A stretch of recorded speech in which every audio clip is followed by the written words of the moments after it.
Good evening, Mayor and Council. It is now 7 p.m. and we are live online.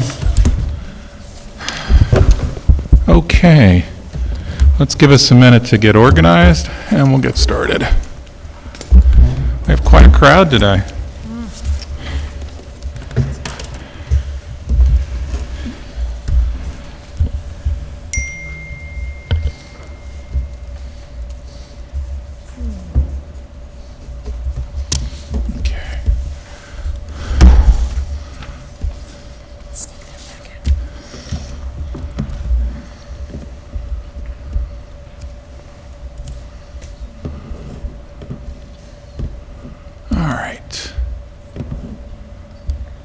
Hey Ben, you've got slides up and running, or you're not ready yet? All set, yes.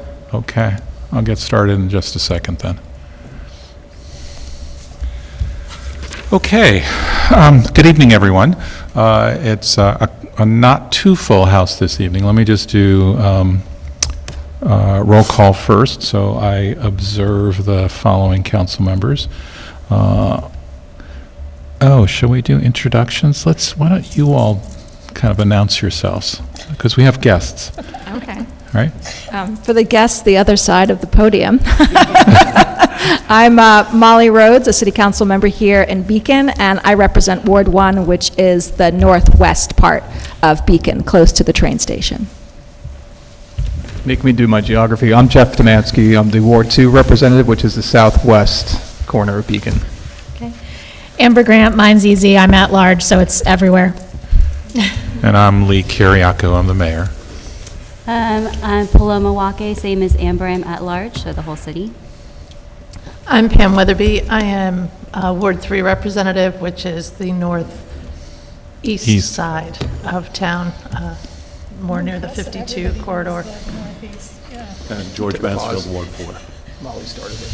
Which has got to be the last quadrant. Yeah, that's what remains. All right, so that was roll call. And I observe Chris White, the city administrator, and Nick Ward-Willis, our city attorney. Is anyone online? Nope, just you tonight, Nick? Correct. Okay. Oh, that's right. So our city planner will join us online. And then the audience is also available online in a couple of different ways. And so it's not always just whoever is here, but also who's online. So welcome. So that was roll call. Just a reminder, this is a workshop, so which means the council's doing its business in preparation of a formal meeting. We can do anything in workshop, including any kind of community segments. So we have a couple of them today, and I want to introduce first the Commissioner of Mental Health, and then the Commissioner of Community and Family Services, and they just want to talk to us about what's available in Dutchess County in both those areas. So Jean Marie Niebuhr, I got that right? Niebuhr. God, all right. And Jean Marie is the Commissioner of Mental Health. She has a master's in social work and has been doing this in private practice for some time. Most of my career has been in public mental health. Okay. My private practice is my side hustle. Got it. All right. So welcome, and we're very, very appreciative that you both came down tonight, and you're first on the on the agenda. We tape, and then we also put it both on the web and on Channel 22. Right. Great. All right. All right. So I have about 17 slides. I'm going to try to keep it to 10 minutes. Some of the slides I'm just going to go through quickly because not everything we do at the Department of Mental Health is accessible to everyone, so those things I'm just going to go over very quickly. Next slide, please. So this is a very busy slide with a lot of words, and I would not expect you to even be able to see what the words are. So I'll just start by saying we try to conceive a continuum of care that encompasses prevention, recovery, outpatient services, and inpatient services. And we're responsible for sort of seeing that overall continuum of care for both youth and adults in Dutchess County, and that's mental health, substance use services for adults and children. What you're seeing on this slide is all of the community partners that we have that help us accomplish this goal. So we partner with approximately 35 different agencies, and those folks help us deliver these services. We also deliver services ourselves, and I'm just going to touch on some of them this evening. Next slide, please. So the first thing I would want to cover is the thing that everyone should know about and should be really in everybody's toolbox, and that is our 988 crisis hotline. So Dutchess County has a long-standing history of a 24-hour helpline. This is now called the 988 hotline, which is nationwide, and we answer the 988 calls for Dutchess County, Ulster County, and Sullivan County. This is 24 access to mental health professionals any day of the year. Those folks can also connect individuals to the Stabilization Center and our mobile crisis intervention team. So you think of them as sort of a triage for any mental health crisis. Next slide, please. This is the Crisis Stabilization Center. This is also a 24-hour operation. It is now currently licensed and operated by People USA, which is a community-based organization. It's a 24-hour facility. It is open to anyone, and you can just walk in and get immediate assistance. This is located at 230 North Road in Poughkeepsie. For those who aren't familiar with where that is, it's basically right across the street from what used to be St. Francis Hospital and now is Mid-Hudson Regional Hospital. All ages. We have law enforcement dropping folks off there all the time. We use that as an alternative to going to the emergency room for non-imminent situations. And we see a lot of children under the age of 18 there. We also see a lot of adults. We see people with mental health and substance use issues. Next slide, please. The Dutchess County Empowerment Center is a newer initiative. It's also located at 230 North Road in Poughkeepsie, and this center is run by people in recovery. So this is a center for individuals who are struggling with a mental health or substance use challenge, who are interested in receiving care or support from an individual who has lived experience. So these are recovery coaches, and they are available to meet with individuals either by appointment or during our walk-in hours. They also do street outreach, so several times a week they go out and do outreach into various places, places that we know from data are considered, like a hot spot for a place that needs support. Next slide, please. Our trauma team is a team of seasoned mental health professionals who can respond to community trauma.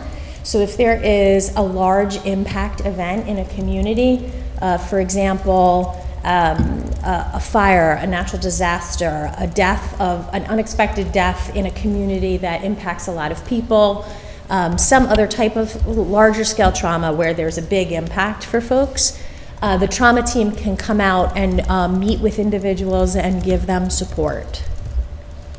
That can be accessed by calling the 988 hotline. They dispatch us. Okay, next slide, please. Our partial hospitalization program is actually one of the programs that's run by the county. And partial hospital is really an intensive day program for people with acute psychiatric issues, for folks that probably have either been in patient hospitalization before or are coming out of the hospital and are requiring some step-down care. There's a youth version that is run by Astor Services, and then there is an adult version that is run by Dutchess County. Next slide, please. We also offer forensic evaluation services and supports in the Dutchess County Jail. There's a treatment unit in the Dutchess County Jail for people with substance use disorder called Restart. We do forensic evaluations. These are court-ordered forensic evaluations for both competency and for treatment recommendation for folks. We oversee the medication-assisted treatment program at the Dutchess County Jail for people with opioid use disorder. And we also facilitate peer services, peer recovery support services for individuals at the Dutchess County Jail. We also, just quickly, we do also run at 230 North Road an alternative to incarceration substance use treatment program. Many of those folks come to us through a felony drug court, and so they come to us for treatment rather than being incarcerated. And they usually stay with us for about 8 or 9 months while living in some type of supported or supervised housing environment. Next slide, please.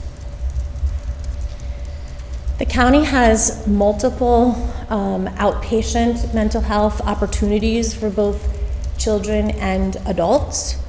And I'm looking at the clock and I see it's already 10 after 7, so I'll talk You're faster. We have various youth clinics across the entire county and clinics for adults across the county. Next slide, please. Same thing as with our outpatient mental health, we also have outpatient substance use. These are some of the places you can receive those services. We have methadone services, outpatient, various levels and intensities of outpatient substance use across the county as well. Next slide, please. I've actually covered a lot of this already, but I will emphasize on this slide that we do a lot of training for the community as well. Mental health first aid is a very popular one, and we offer that training for anybody who's interested in taking it. We can get that set up. Narcan training is also very popular. So we do a lot of training, crisis intervention training for law enforcement. Those are some of the trainings that we offer and are also helpful in just prevention. And just learning about the resources. Next slide, please. Very quickly, assisted outpatient treatment is court-mandated mental health treatment. This is something that is only for people who meet very specific criteria. You can read more about that, but we have in Dutchess County about 70 people who are receiving this support. Next slide, please. So quickly, I know you're very interested in learning about housing. Sabrina's going to talk a little bit more about this, but I wanted to say something about single point of access, which is also known as SPOA. There's a children's SPOA and there's an adult SPOA. For adult SPOA, it connects individuals with a serious mental illness, and again, only for people who qualify. So there's an application process. But an application would come into the SPOA coordinator, and then that would help facilitate some type of supported housing for individuals with serious mental illness. There's 3 different levels of housing, ranging from living in an independent apartment with a case manager who visits with you once a month, to living in more of a kind of a residence, a community residence where you're with other individuals and you have 24-hour staff support. Children's single point of access, or children's SPOA, or CSPOA as you might hear it, has a whole other range of services available for children who have a serious mental health condition, and also family supports through that process. But those are applications that have to be filed. Those applications are available on the county website, and you can read about the criteria there as well. Next slide, please. All abilities, you may have seen on the buses around town. Think Differently, that's been around. This is actually the 10-year anniversary of Think Differently. We do a lot in terms of making the community accessible for people of all abilities. There's a lot, actually the Think Differently website has a ton of resources on it too, so if you or anybody you know is looking for resources for people on the autism spectrum or any varying kind of ability, there's a lot of resources there. Next slide, please. You can, of course, we have a QR code, because who doesn't have a QR code? If you scan that QR code, it will bring you to our glorious app that has a ton of resources on it and is updated regularly. You can find links and maps and all sorts of other things to every resource and more that I talked about tonight. I would also encourage you to visit our website. There's a lot more information. And this is a very abbreviated version of the presentation. So if anybody has questions, I think we'll take questions after Sabrina goes. And then, I'm also happy to talk more if you're interested and you want to give me a call or whatever. So I think that is the last slide. Maybe some more resources. So I can give these slides to you too. So you have, these are all clickable resources here. So there's some interesting information in addition to what I talked about this evening, as well as some of our partners, the websites of some of our community-based partners that deliver services. And I think that's the last one. Yes. Thank you. Not too bad, just slightly more. That was great. And as you said, we'll do Sabrina, and then we'll do questions collectively. Is that all right? Sounds good to me. Okay. So Sabrina Marzuka is the Commissioner of Community and Family Services. She's been doing this a long time in the county, right? Still standing. Yeah, and Sabrina's got a master's in public health and a law degree too. And, so she's here to talk both about housing, which we asked about, which is what prompted me to reach out, but also all of the services that you offer, so don't limit yourself. All right, so thank you for coming. Thank you. I appreciate the opportunity. So I'm going to do, really briefly, an overview of everything that's available at our department. But I'll spend a lot more time about housing because that was the interest, right? So next slide, please. The public assistance. So I like to say we have two legs. One that is financial assistance, and that really covers Medicaid, like the traditional social services, DSS type services, right? It's Medicaid, daycare subsidies, temporary assistance, including emergency housing. The SNAP program used to be called Food Stamp, which is the supplemental nutrition. And for those of you who don't know, we also do indigent burials. So I like to say I cover everything from birth to death. So pretty much. Next slide, please. The other leg of the department is what I call preventive and protective services, and that is really encompassing of children, both children and adult.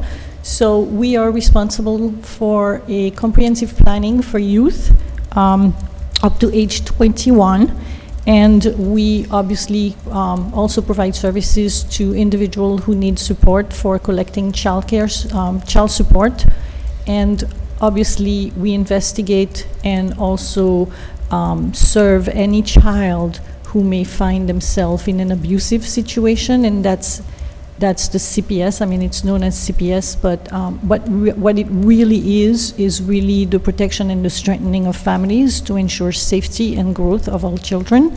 So obviously within that you have CPS and foster care as well as preventive services. And then on the adult side, it's similar. It's called adult protective services, but again, same concept.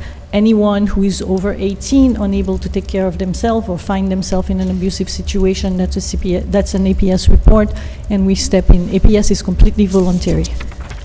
That's something that the public usually, somebody will call and say, hey, my neighbor needs this, and that. I've noticed X, Y, and Z, and we will go and notice maybe the same things, but the person, if they are insane, completely in their mindset and capable of making their own decision and unwilling to receive the assistance, we cannot force ourselves in.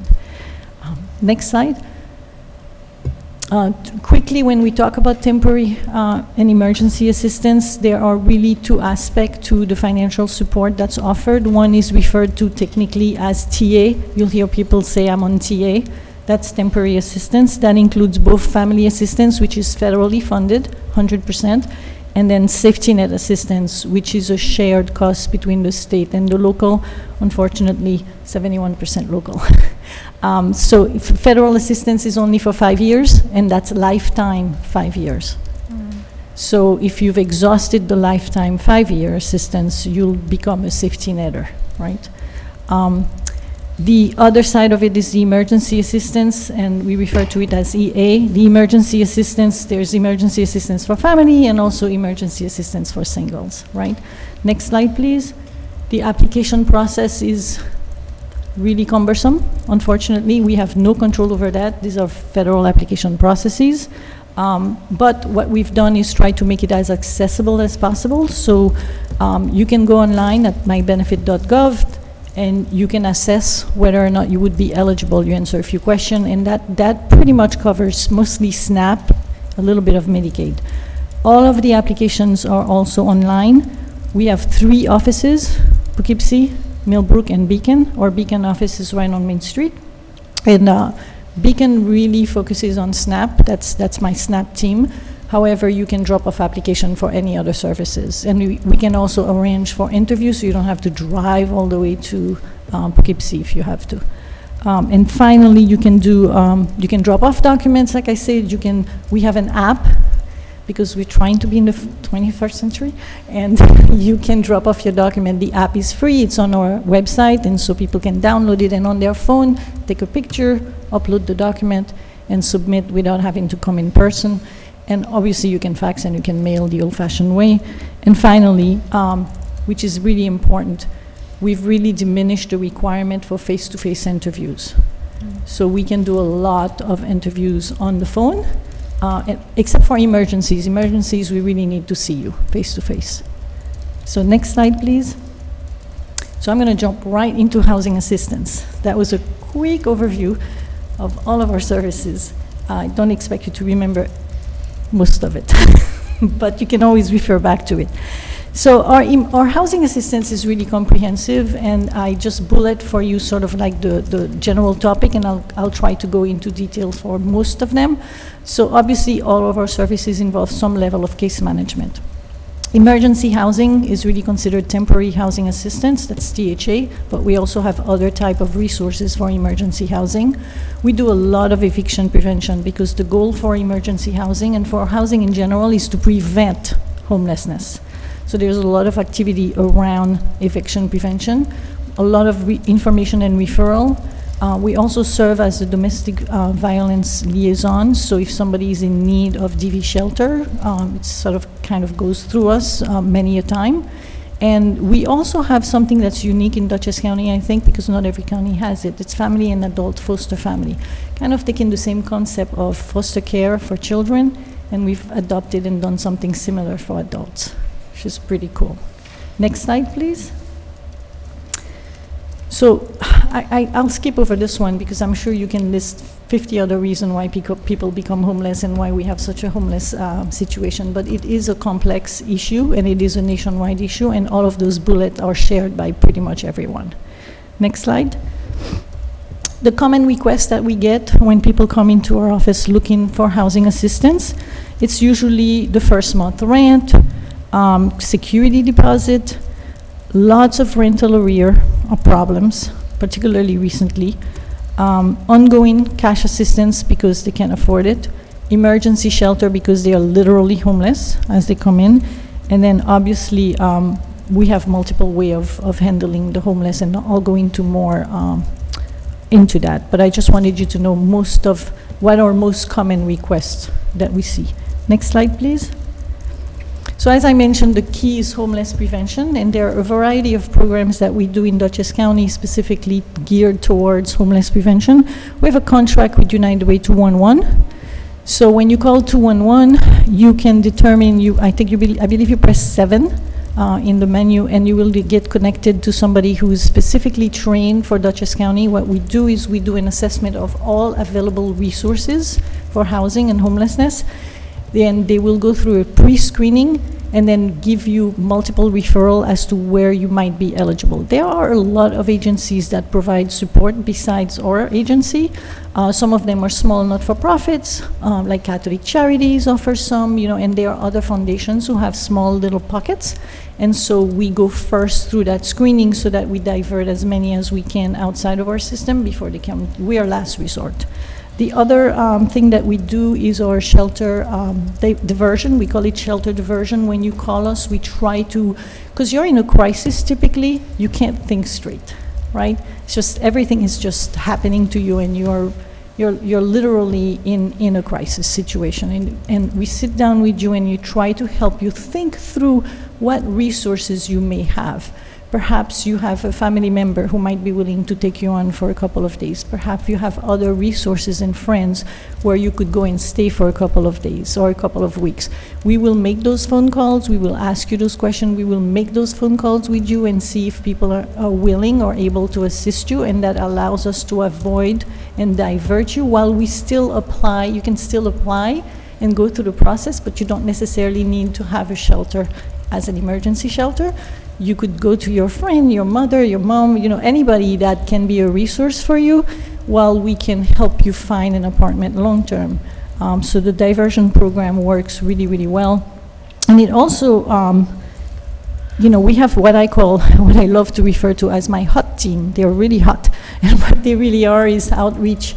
It's a homeless outreach program. And there are many, I call Jean Marie because there were so many grants and so many activities going on street outreach. Some were not necessarily for homeless, specifically. We have a street outreach specific to homeless.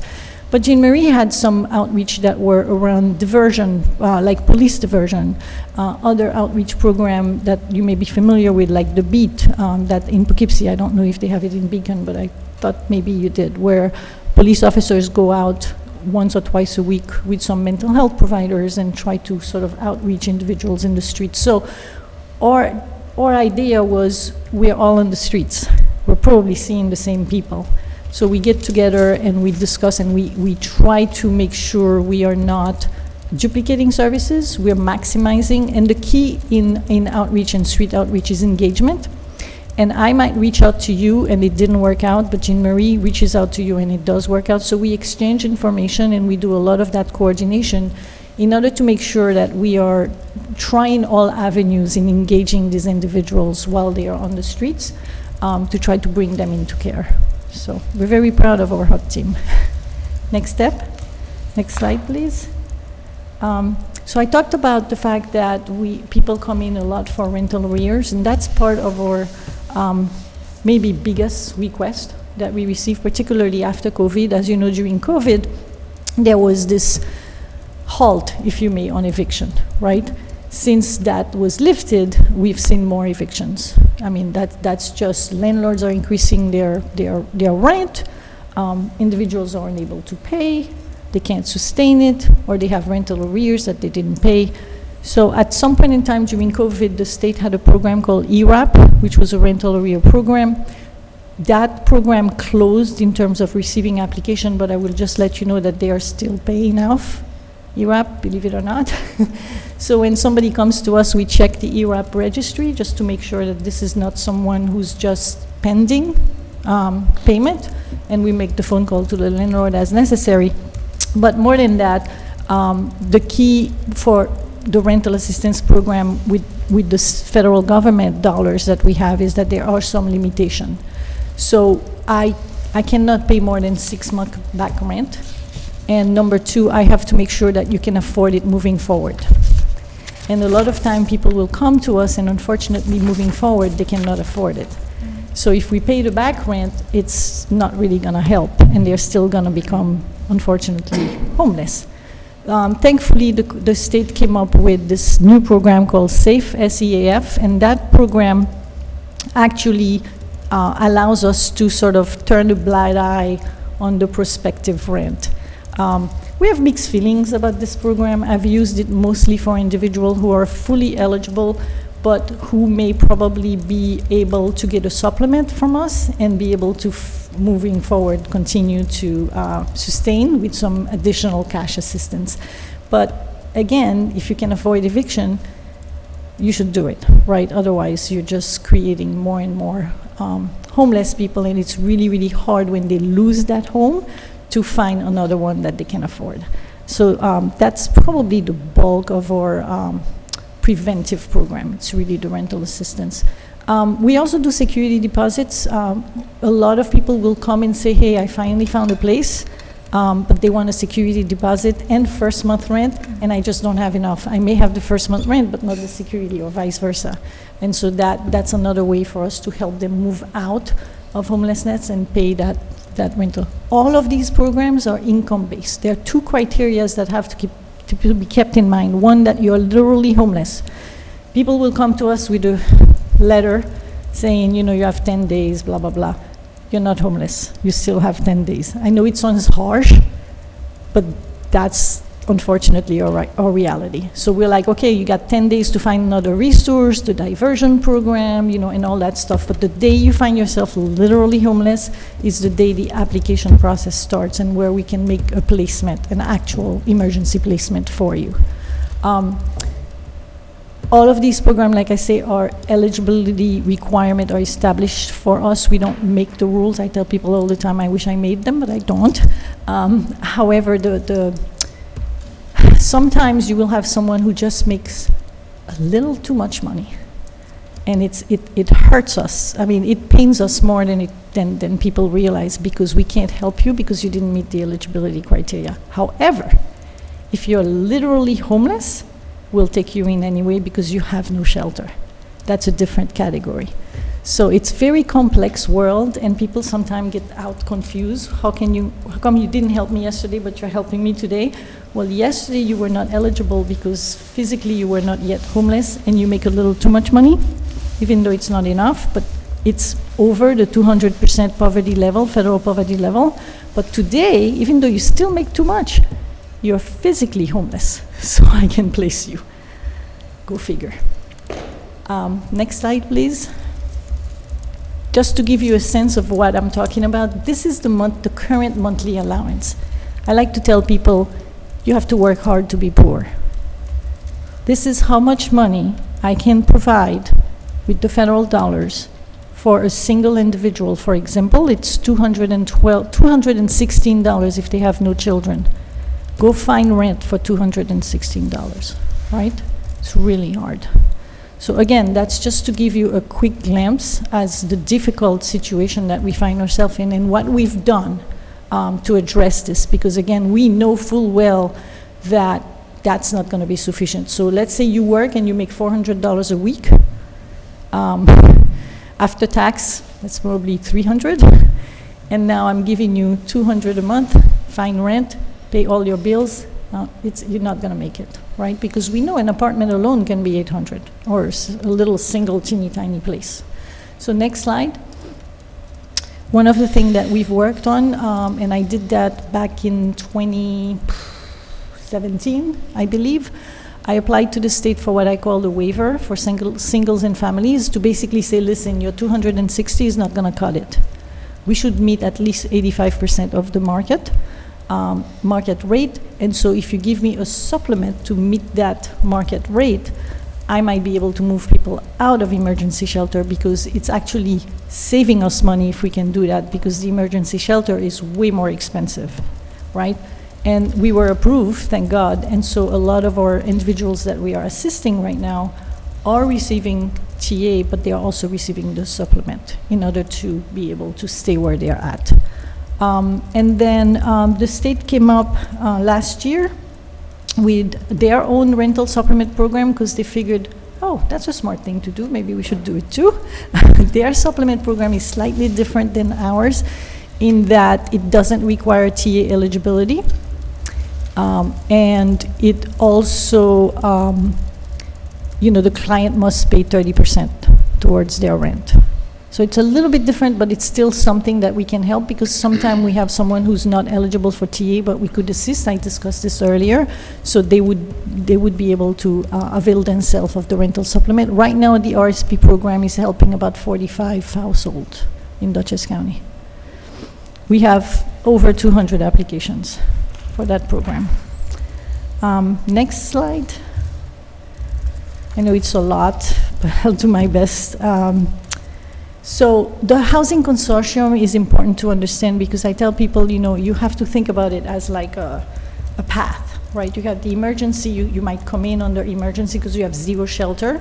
Transitional housing is more of a 2-year time. It's a shorter period of time where you're receiving some support and some assistance, but ideally we want to put you into a permanent housing, right, where you're on your own. However, there are individuals who will continue to need support. So the permanent supportive housing, some of it is what Jean-Marie talked about in terms of the SPOA, if they have mental health and they need ongoing support.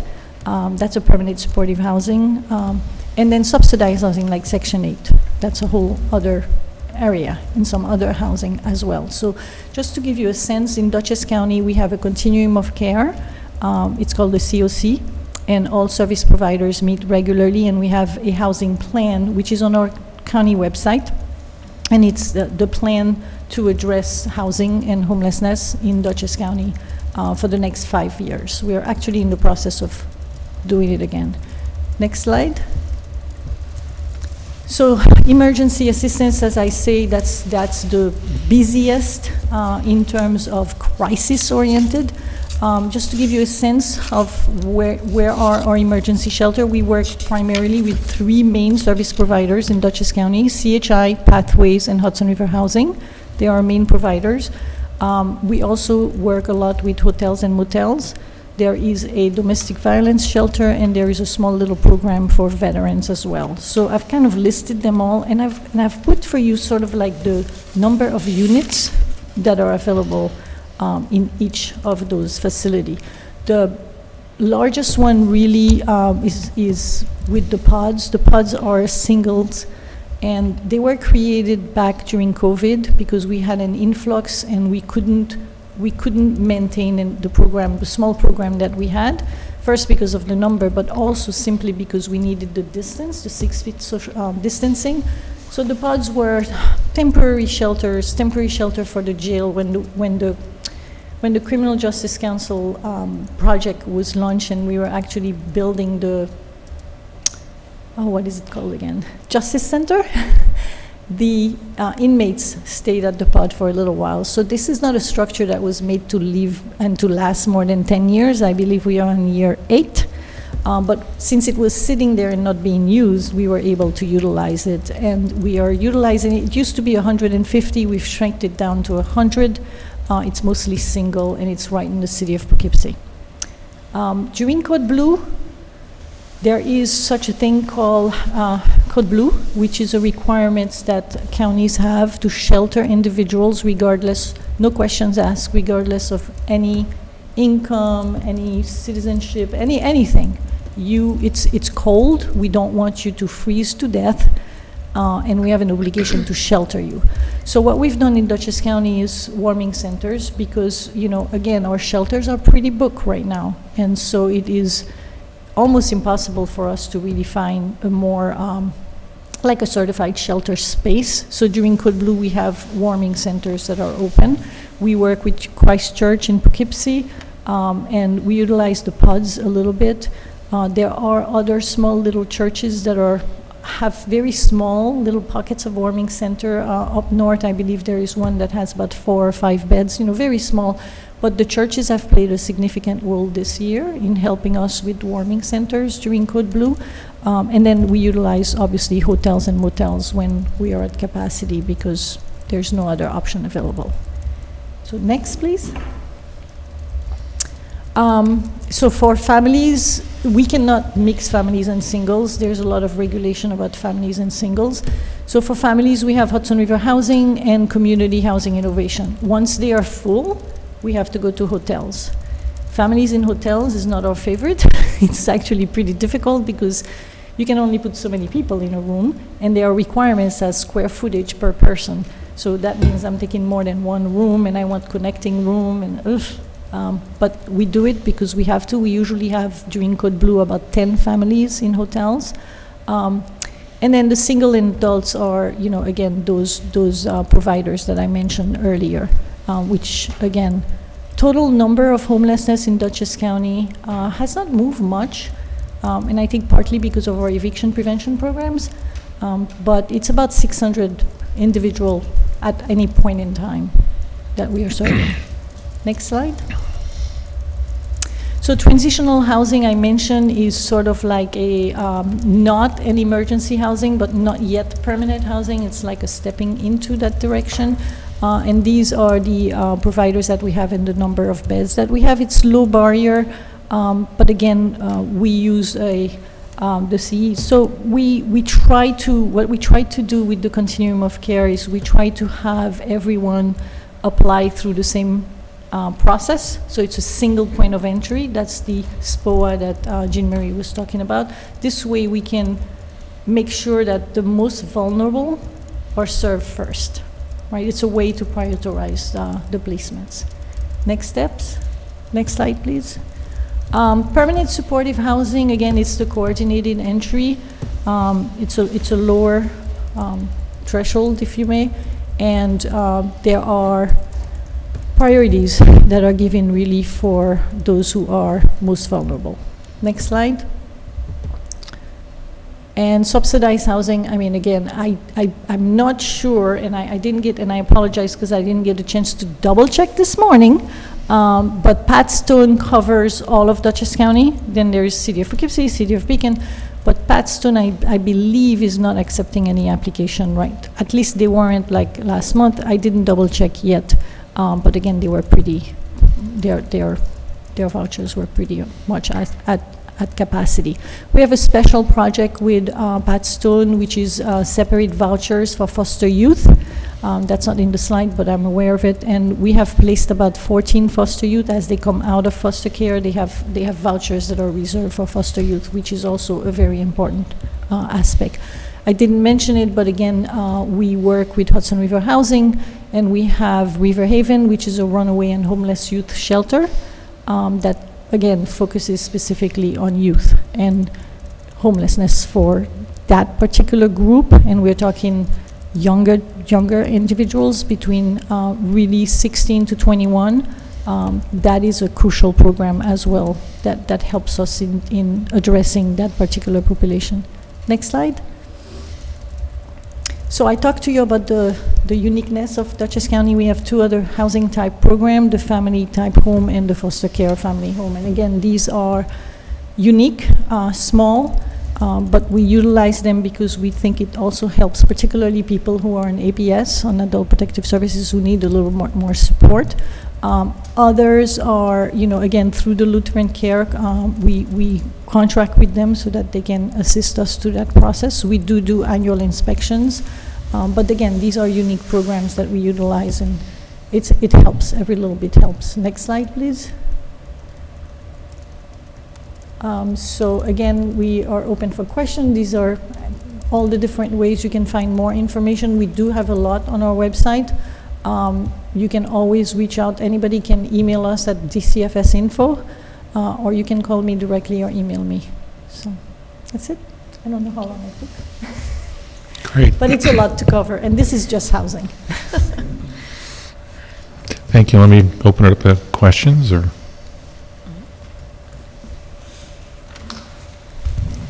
I guess maybe a question or a clarification, I think, for Sabrina.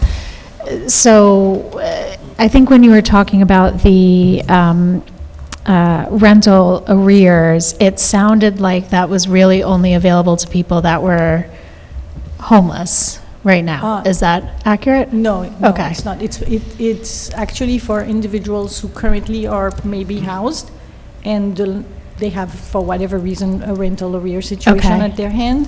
They will apply for rental arrear in order to avoid eviction. Okay, Right? so you do, yeah, maybe it was in reference to temporary assistance or something else. And so a question about the eligibility for that. I think the slide said that you could get 6 months for 5 years.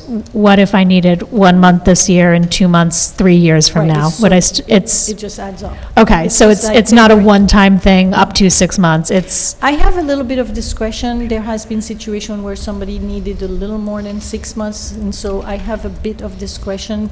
I'm very careful about that because obviously we don't have a bank that Yes. is not unpunished.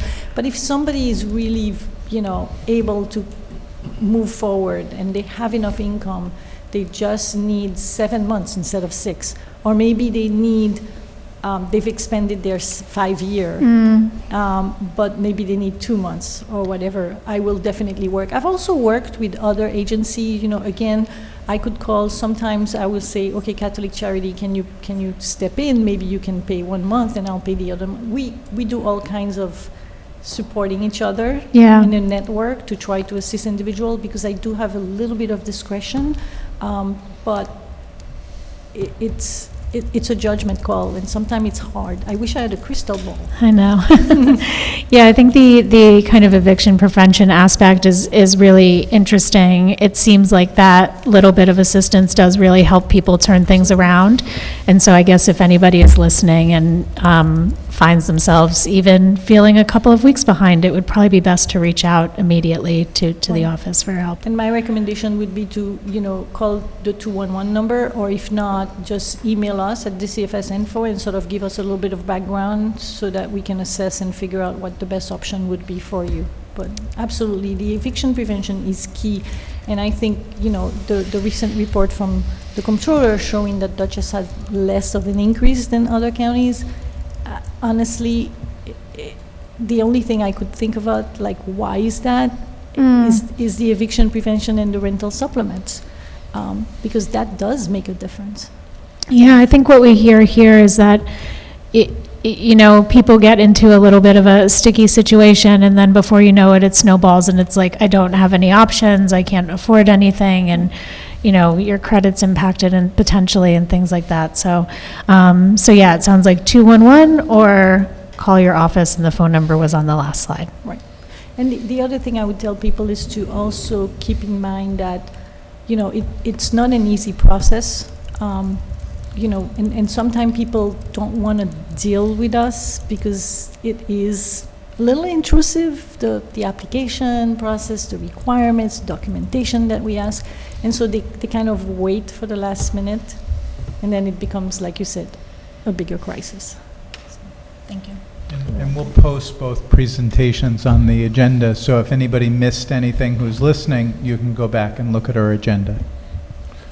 Relative to the eviction prevention, does your office offer any advice or a way to navigate like a good cause eviction? No, but we do work with legal services of the Hudson Valley, and we make the referral to them, and they're able to assist. They do have a grant from the state to assist people with, evictions. And they will call. Sometimes they'll call me and they'll say, hey, Sabrina, I have this case. This is what your worker said. Here's where we are. And we try to help each other so that the client, again, can avoid eviction. They're pretty good. It's a service that's available to Dutchess County residents. Great.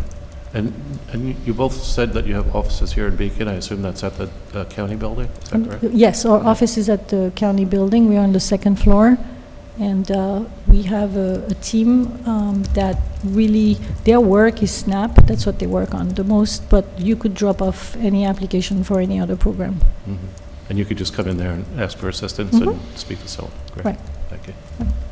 And if you don't want to go to Poughkeepsie and you want to have a conversation, you just let us know, and we have a little interview room on the Beacon side as well. Yeah, related to that, I'm wondering for both of you, you could talk about how you decide where in Dutchess to physically locate your services and how much you're kind of assessing that on an annual or other cadence. That's a big one. So we, like in my department, we serve 1.5 of every 10 people in Dutchess County.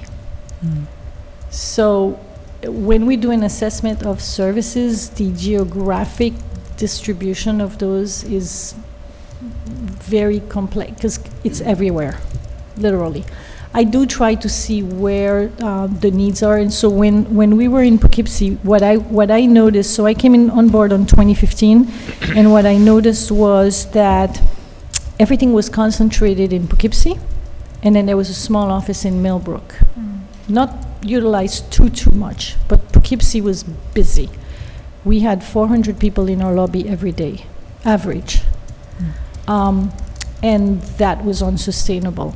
So looking at the sort of like geographic and usage, Beacon made the most sense, and because there was a site right there, DMV is already there, it just made sense that that would be a perfect location for the southern part of Dutchess County.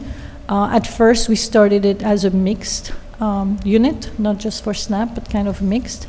But then as we looked at our caseload, SNAP made the most sense, and so now it's really our intake for SNAP, but it really covers all of Dutchess County. Anybody who has an intake, because it's all online and remote, so we don't have to have the physical presence.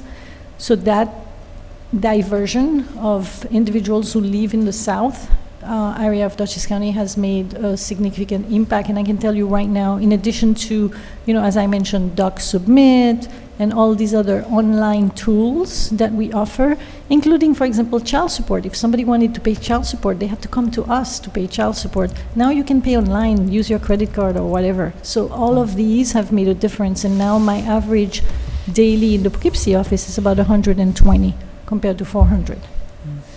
So it's a constant sort of assessment. The other thing that we do is if, and I think Jean Marie mentioned it, when we have an emergency, we will dispatch. We work with the Red Cross and all others, and if there's like a major fire or things of that nature, we'll dispatch our staff on site so people don't have to come in. So, and I don't know if you want to add to that.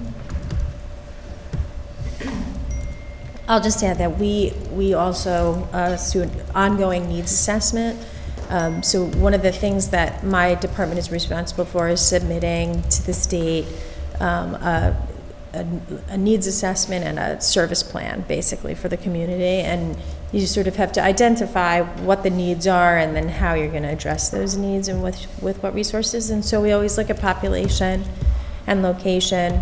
For the public mental health clinics, which is really sort of the core of the public mental health system, we try to disperse them in a way that is hopefully as accessible as it can be. So we have a site in Poughkeepsie, we have a site in Beacon, we have a site in Millbrook, we have a site in Dover, and we have a site in Rhinebeck. So we try to, we tried to put, there tries to be a location in, it's not perfect. It's, no matter where you live, there's going to be one place that's, but if the pandemic did give us one gift, it was telehealth, and that has made services much more accessible for folks, and reduced a lot of barriers that were historically made it very difficult for people to get public mental health service. For example, childcare, transportation, things that made it really hard for people to get to an appointment. Telehealth has really helped address that issue. So, we are grateful for that one piece of the transition in services that came as a result of the pandemic. But it is an ongoing need, and we do have services, throughout the county. Thank you. Yeah, I had the opportunity with the county executive, Sue Serino, to just tour the second floor at what we all call the DMV building, because that's the part we know. And it's much more used than it has been in the past, and I think that's because you've brought services down to Beacon and you're running it out of the second floor. And I just said it was, visibly active, and we're very appreciative. So. Jean Marie, while you're standing up, I did have one question for you. So you had mentioned the mental health first aid program. Can you just give a little bit of a couple minutes summary of what that is? I'm somewhat interested in seeing if there's something we could do locally. Yeah, so there's mental health first aid, youth mental health first aid, and teen mental health first aid. There are 3 different versions. This is through the National Council of Behavioral Health, and it's a several-hour training. There's different variations of it. There's some that you can do part online, some are all in person. You can do a hybrid of those things, but it's a fairly long 6 to 8 hour training. It's an overview of mental health conditions, and then how do you support somebody who might be experiencing a mental health crisis? How do you, what do you say, what do you do, and how do you connect that person to the support that they might need? So it's excellent. We do this training in schools all of the time. The youth mental health first aid is for adults who work with young people. The regular mental health first aid is really just for anybody. We do them in churches, we do them in community centers, really anywhere. And then the teen mental health first aid is their newest version, and that one is for teenagers, and that's kind of teaching teens how to support other teens. Mm-hmm. Are the upcoming trainings listed on your website so we could see if there's one coming up? Right now, what we do is we don't have, our trainer has moved on to another job. Okay. So, that doesn't mean we can't do it, though. We just do it differently. So, right now, the way it is if someone's interested in hosting one of those trainings at their site, they can give us a call or send us an email, and we can either do it ourselves at their location, or we can make sure that they get connected with another trainer. Okay, thank you. Yeah, sure.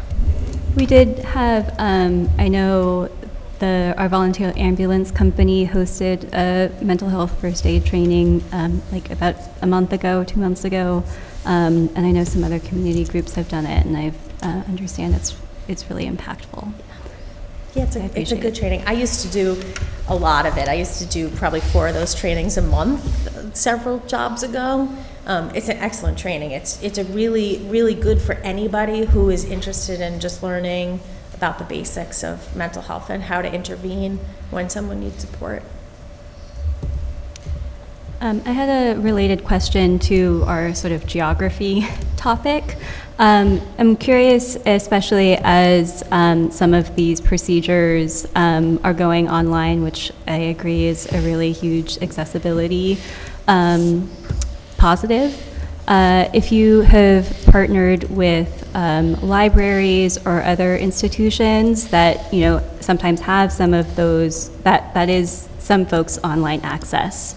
And making sure that, you know, librarians who already do too much might be able to help. Yeah, actually, thank you for that question. We are actually in active conversation with the libraries. Amy, oh my gosh, I'm forgetting her last name. She's the librarian in Red Hook, I think. She serves on our youth board. And she and I have been talking about ways that we can interact with libraries. One of the things that I'm planning on doing is a presentation to the libraries as to our services, but more like the application processes, the www.mybenefit.gov, whatever that they can have quickly available on site. But the other thing that we are talking about, there is unfortunately, cybersecurity is slowing me down. Even though I don't speak the cybersecurity language, I do speak the attorney language. But I'm looking for a kiosk kind of approach. So in the Poughkeepsie office, we have 2 kiosks that the state shut down for cybersecurity, but I'm trying to get back online. And the idea of the kiosk is you can put them anywhere in the community, and somebody, if they have their card, their EBT card or their temporary assistant card, they can slide the card in. It recognizes them. They can check their budget. They can check where things are. They can submit a document. They can scan the document. The machine will scan it, give it back to them, and print a receipt, and it automatically emails it to us and puts it into the system. And then our staff receives an email, document dropped. It's fantastic. We used it before COVID, and it was like, wow, it was great. And then one bad thing about COVID was cybersecurity. And then the state was like, wow, you know, you can't do that. We are in connection with the state again. They are more willing. We are going about a lot of legalese, obviously, between the legal team and the IT team.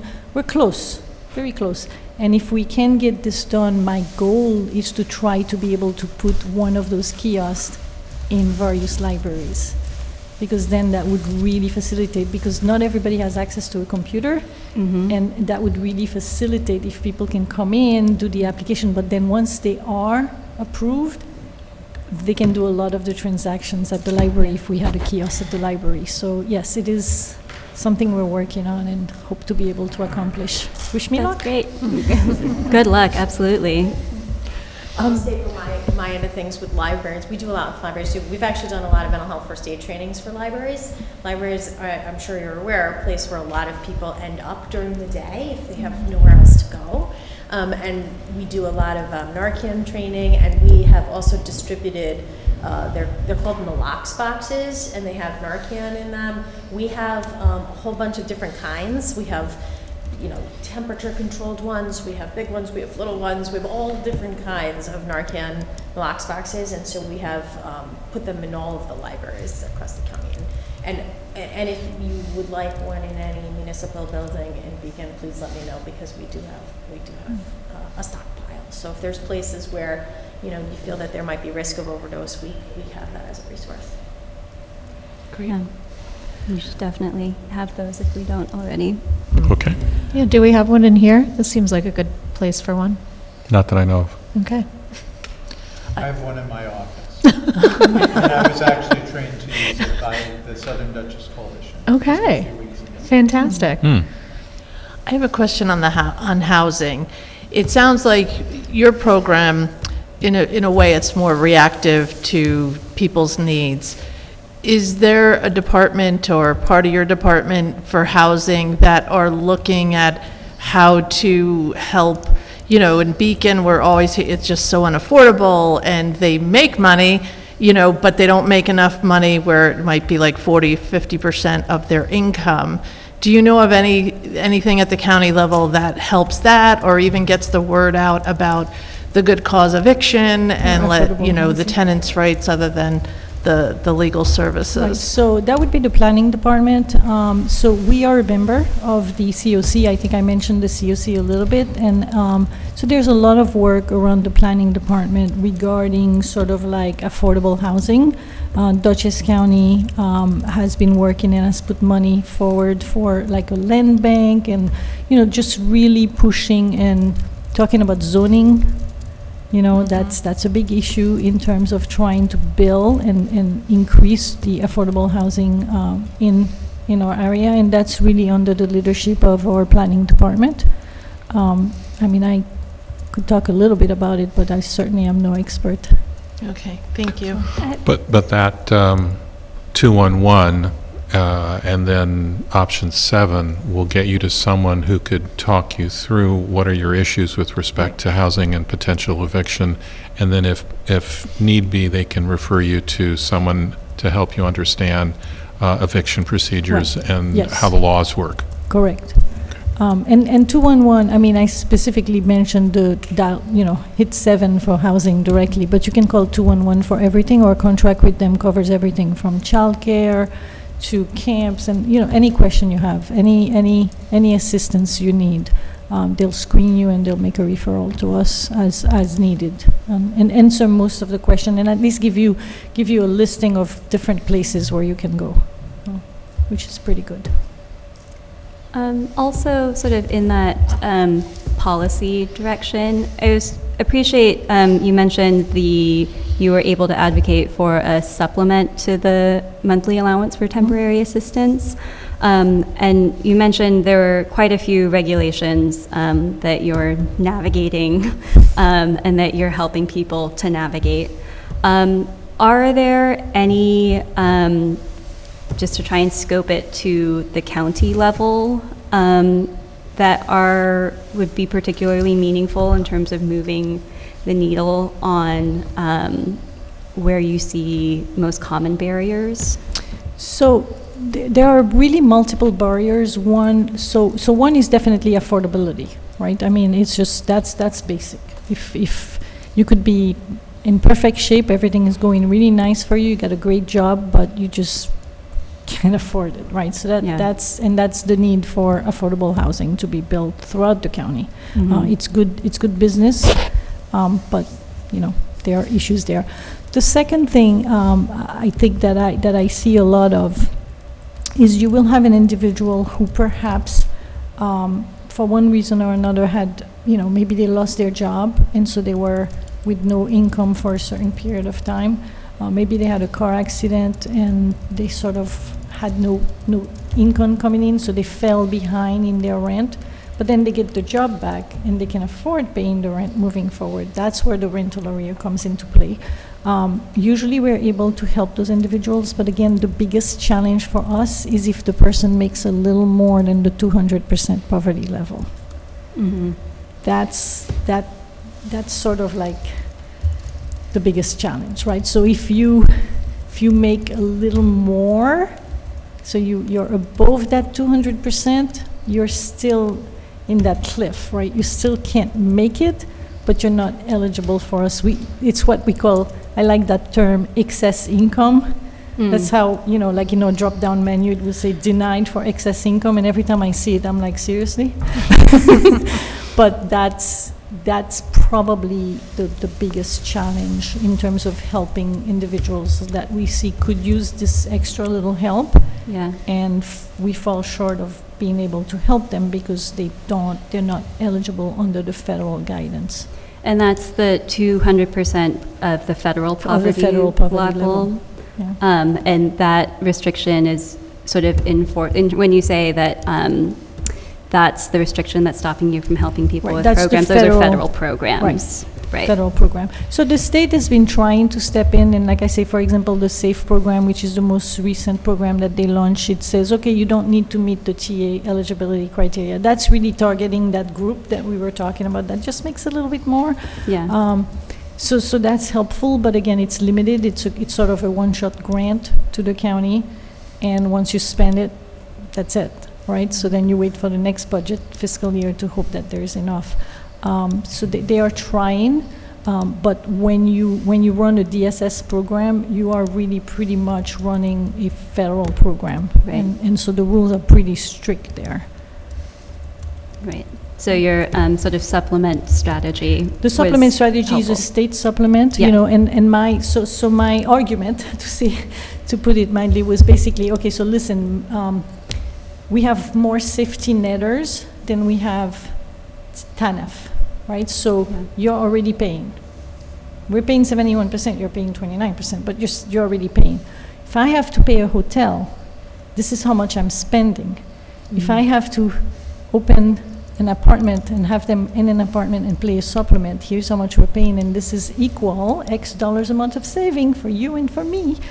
Right. So that's how we were able to get the supplement. So most counties that could demonstrate that and wanted to apply, did apply. It is more work for us. Sure. It's more paperwork, but it's worth it. Yeah. Because in the long run, you're saving money and you're providing someone with an actual housing as opposed to emergency shelter. Yeah. Right? So.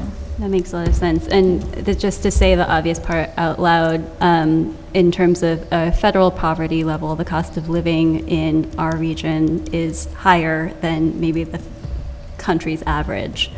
And that might be part of why there's some of the discrepancies that Pam was talking about. Yeah, I mean, the feds will set up a rate that's sort of like kind of nationwide. They have a little bit of regionalization, but very little. Yeah. You can't compare, I don't know, Monroe County to Dutchess County to Sullivan County, right?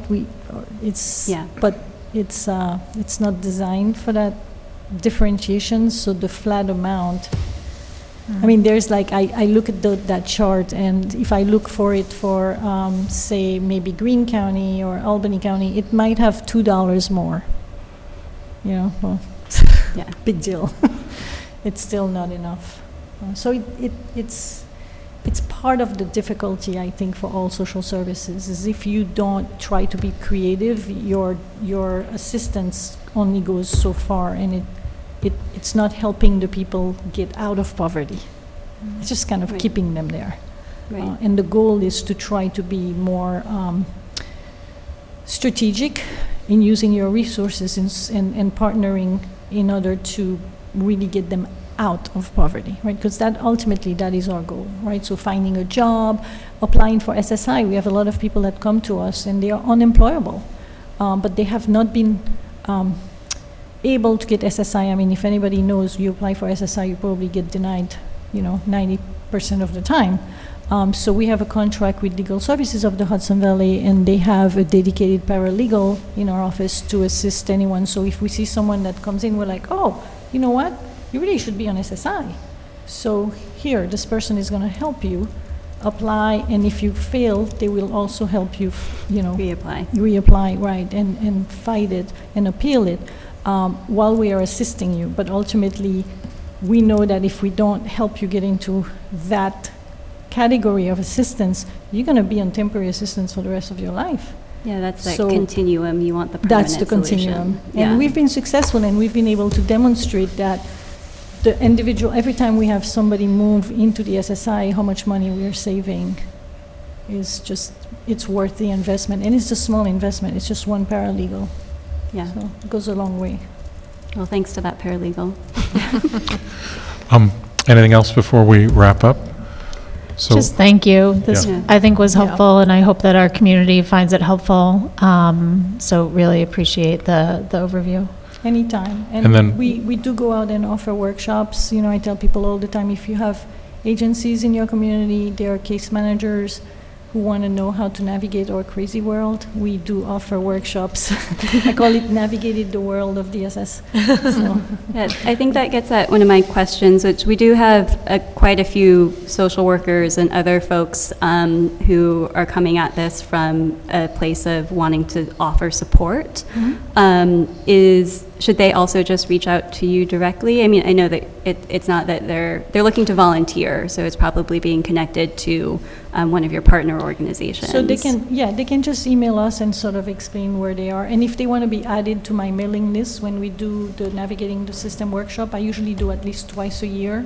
We just did one on temporary assistance application process. Last fall, we did one on housing. So if they want to be added to the mailing list, they can certainly email me and ask to be added to the list so that they can avail themselves of this training. And then at that location too, I mean, the last training we had 82 people representing about 40 organizations, so they can make connection with those organizations, and if they want to volunteer and assist, I'm sure people will be more than happy. That's great. Just to add quickly, Dutchess County also has a medical reserve corps, which is a pre-vetted group of volunteers that are from many different walks of life, but often are nurses, doctors, social workers, all sorts of folks from with all different kinds of experiences. And we have a lot of MRC members on our trauma team. We have a new disaster mental health initiative that we're working on, and we will be using volunteers for that. So there is a process that you have to go through, and you have to go through some training and things like that. But certainly we're always looking for more volunteers through the Medical Reserve Corps as well. That's great. Okay. So thank you both for coming. I'm very appreciative that you were willing to do that. One of our follow-ups is to reach out and ask what are the best ways for us to provide links from our city website onto the right places for you, and we'll do that as a next step as well. All right? And again, thank you so much for both of you, Jean Marie and Sabrina, for coming. All right. Thanks. Yep. Okay. So next item is an update on 248 Tyranda. And I think this is the applicants, or are you going to help that, or they're going to start up next? No, I think it's the applicant. The applicant is here tonight from 248 Tyranda because the city council resolution in December authorizing the waiver of certain requirement of a zoning code and authorizing the issuance of a certificate of occupancy set forth a number of conditions which the applicant had to comply with. The applicant has complied with those conditions, and except for one which required that they appear before the council to give an update and provide a status of a BMR unit. So we've asked them to come tonight to sort of give you an overview of what steps they've taken to comply with the conditions, the current status of the rental of the BMR units, as well as just also briefly touch upon the rental of the commercial unit, although not part of a resolution, is also something that is of interest to the council. And so Jay Blumfeld from the applicant is here tonight to give you that update. Thank you, Nick. Good evening. I also came with Angelina, who runs our management team, in case there's any questions I can't answer. And I just wanted to start by saying again, thank you for working with us to get the building open back in December. We know it wasn't an easy decision. We appreciate it. Following that resolution, we worked to get all the checklist items to get to the CO done. We worked with Bruce for the following month or so. We got the TCO on January 24th, and on January 25th or 26th, we started marketing the units. We marketed as required the BMR units in the same line as all the market rate units.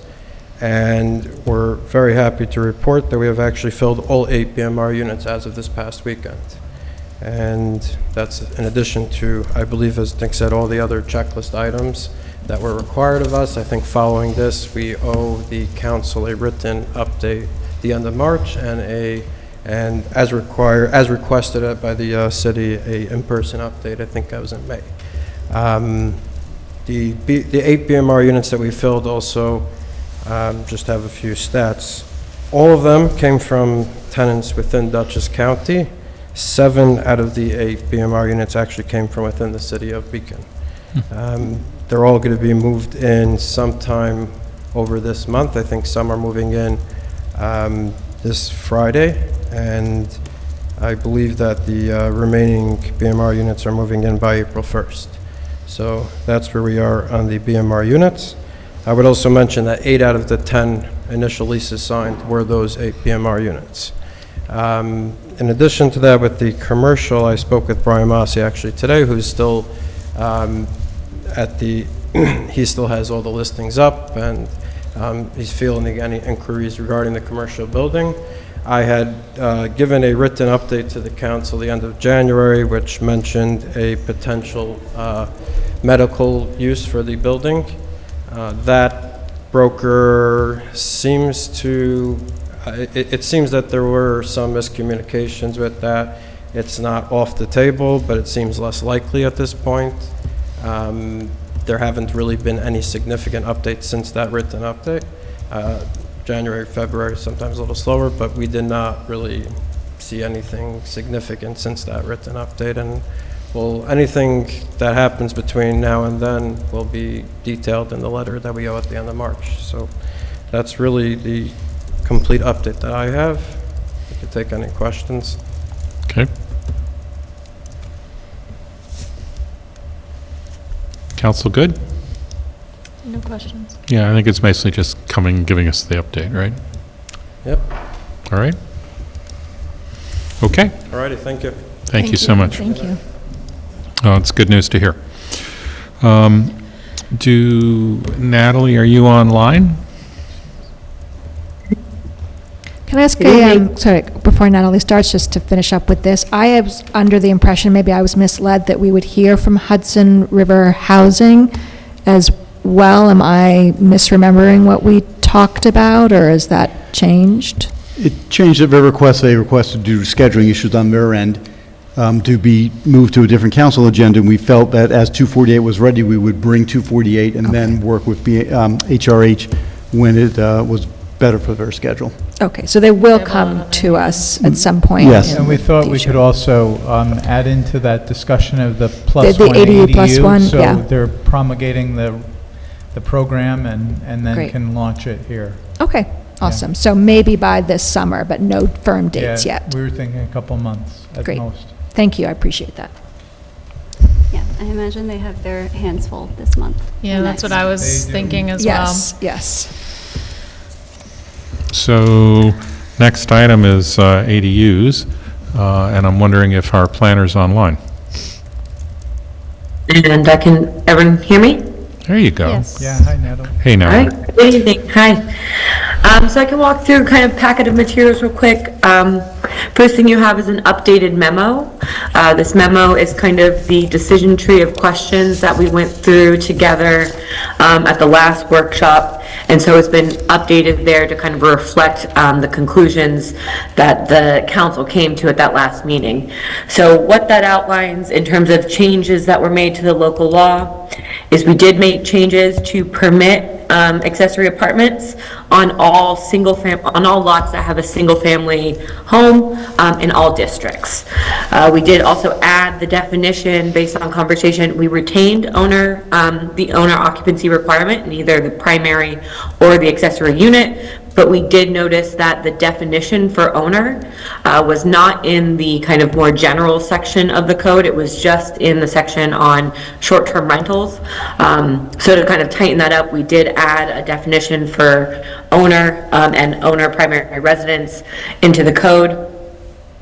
We removed the minimum and maximum square footage requirement for the accessory dwelling units, and instead we now allow the size of accessory apartments to be regulated on the minimum side to be regulated by New York State Building Code, and on the maximum size they are still required to be less than 50% of the primary unit. There is an option if your ADU happens to be larger than 50% that you do have a release valve, I guess, in some ways, to go before the planning board. We also removed the parking requirement for accessory dwelling units. And then finally, we moved a few items into the purview of the building inspector for approval. So now the building inspector previously had the ability to review applications for accessory apartments within existing primary structures as long as there was no modification. So we retain that. We also allow them to have review over accessory apartments in existing existing accessory structures with some modification, both to either the primary or the accessory building. So the only thing that still is kind of in the court of the planning board is new ADUs or new accessory apartments that are detached from the primary structure. So those are the changes that we kind of went through in the memo, and then you can see them reflected in the draft local law. It does touch upon a few different sections of the code, so you'll kind of see that track chain version in there where there's changes to accessory apartments, that section 223-24.1. There's changes to the definition section, to the parking table, and then to the permitted use table. So the one other piece, I can pause there to see if there's any questions on those changes that were made. The one other piece that you do have in your packet is kind of walking through diagrams of the setbacks, both setbacks for the primary structures, typical lot sizes, and then the setbacks for accessory apartments. So the one thing that the summary of that document that I would give to you is there's two districts that really jumped out to me where the setbacks for accessory units may not make sense. One of those is the R110 family district. While there still is space on a lot right in the R110, let me just flip to that slide.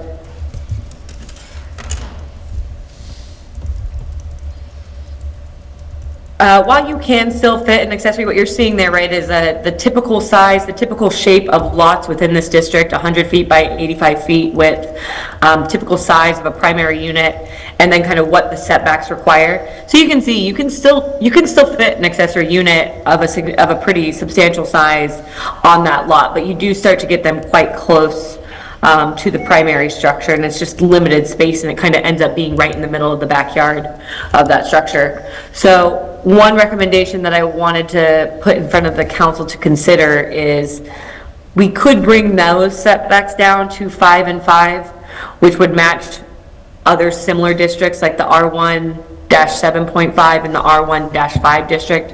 Both of those districts have 5-foot rear yard, 5-foot side yard. And those lots are pretty similar to what we see in the R110 district, so I thought that was one consideration. And then the other one, which I think may just be an error in the code, is the RD5 district. If you flip to that slide, the 30-foot setbacks for side yard and rear yard, essentially you cannot do an ADU. There's no area on a lot that you could do on the smallest size lot, right? The minimum lot size. Obviously, we can't analyze every single RD5 lot, but on the standard lot size, it would not be feasible to do an ADU. So that one, also recommending that the rear yard could come down to 15 and the side yard could come down to 10, which is actually the side yard setback for the primary structure. So for some reason, the accessory structure has a greater side yard setback in that district than the primary structure does. So those were really, I don't think, looking at this, I don't necessarily think that yard setbacks are prohibiting too many accessory apartments besides those two districts where I think there's just some either errors in the chart, in the table, or just kind of a lack of practicable space to put an ADU. So a couple of things. Back on the memo, just want to clarify, the item 8 question, I think the answer that, I just want to make sure I understand that I'm reading the answer right, which is what we're saying is if the ADU is going in an existing structure, whether it's the primary residence or an accessory building, that would be discretion to the city building inspector. But if the accessory dwelling unit is in a new structure, that would require a site plan? Yes, correct. Okay, I just want to make sure I understood that. If you were to enlarge a existing structure, would that trigger a site plan as well? So I think we're saying no, is that right, Natalie? That if it's an existing structure? If you're within the setbacks, I think we said as long as you're kind of within the parameters. Let me just pull that language up. So this is section I in the accessory apartment. So it says the building inspector shall have approval authority for accessory apartments that are contained entirely within an existing single-family dwelling, are contained entirely within an existing accessory building, or require an expansion to the existing primary accessory building, provided that all setback requirements and provisions of this section are met. So as long as you're kind of not going outside any of the numerical parameters that are otherwise outlined in this section of the code, you could do an expansion, right? As long as you're not encroaching into your side yard setbacks or your total kind of percentage of footprint size.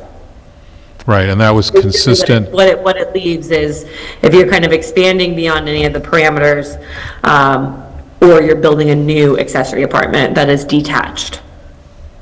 Right, and that was consistent with, if you're a homeowner and you want to expand your home, you can do that, again, as long as you're not exceeding the setbacks, right? So this would say you could do the same with the accessory unit as long as you're not disturbing the setbacks.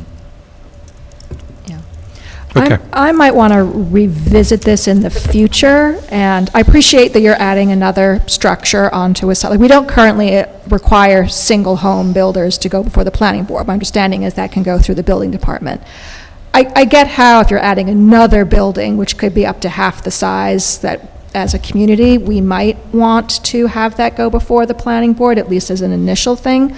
I feel particularly if we are going to move to a world that we might get to sometime in the future where we're having pre-approved site plans, those will probably be most cost-effective if they're new buildings, which therefore means we're saying we're doing that because we want to save money, but also saying you have to go before the planning board, so we're kind of saying opposite things in terms of what we're trying to incentivize. So I'm not feeling strongly enough at the moment of reopening the idea of, do we want to allow it just for all new structures as long as they're still within the setback requirements and meet what we already set out in here, but that is something that I'm thinking about. So the analogy would be, I'm a homeowner, I'm not doing an accessory unit, but I'm doing an additional garage. structure. Yeah. And does that require a site plan? And if we say we don't, then okay, if that additional structure happens to be a dwelling unit, that also, as long as it's meeting the setbacks, you would say, wouldn't that be okay without site plan?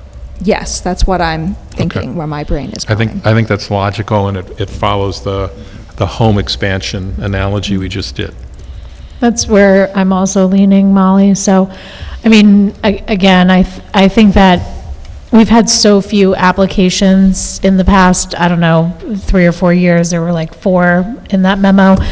So it is hard to judge, and I think it would be interesting, you know, depending on the outcome here, this is one that might be good to come back after a couple of applications have gone through the process, or we see what people are really interested in doing, and either we're on the right track here or we're not. Yeah. But I'm of a similar mind. I'd rather kind of let the +1 applications flow through, see what we're getting, and I do feel that if you're within the setbacks and you're kind of like, you know, generally following the guidance, that seems okay to go before the planning board, or the building department versus planning board to me. Yeah, and to your point about coming back, I think we talked about this a couple years ago last Yeah. time, so we're already kind of in that cadence of Exactly. trying to encourage this. You don't have to be a big developer, but if you're a homeowner, you can still add to the housing supply if that works for you and your family. Yeah.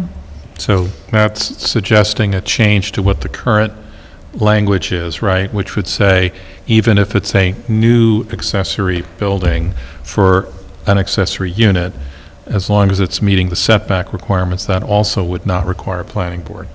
Are we okay making that change? Okay, yeah, I think it's all right. I think it's logical. And again, we get to revisit, Yeah. but I think we've had the opposite problem, right? We had accessory dwelling units, we didn't call them that for 30 years, and I think we had 20 in those 30 years, or some number of, it's a small number.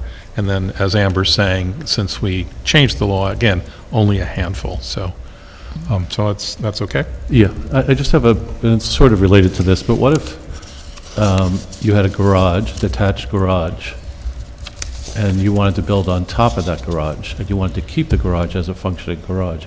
Would that be allowed in this situation? So I think so, right? Because Yep. an existing accessory building, So say it's a 1,000 square foot garage. yeah, You could theoretically put a 1,000 square foot ADU on top of that. with building inspector Yeah, approval. Yeah. Yeah. I think that's what we're saying. Yeah, I think it would depend, I mean, right, you'd have to look at the height restrictions within that zoning district, and based on the code right now, you'd also have to look at the size of the primary structure. So I think you would still get, potentially, depending on the size of, if, say, just with your example, you have a 1,000-foot garage, you want to put a 1,000 square foot unit on there, as long as the primary structure is 2,000 square feet or larger, then I think you could do that within the code. If that was slightly more than 50% of the primary structure, that would send you to planning board. Again, I think last week, and I might be misremembering this, but I thought we decided that the smaller houses are penalized in such a way that they can only build relative to the size of their place, as opposed to, so a bigger house could have a bigger, and I thought we eliminated that percentage.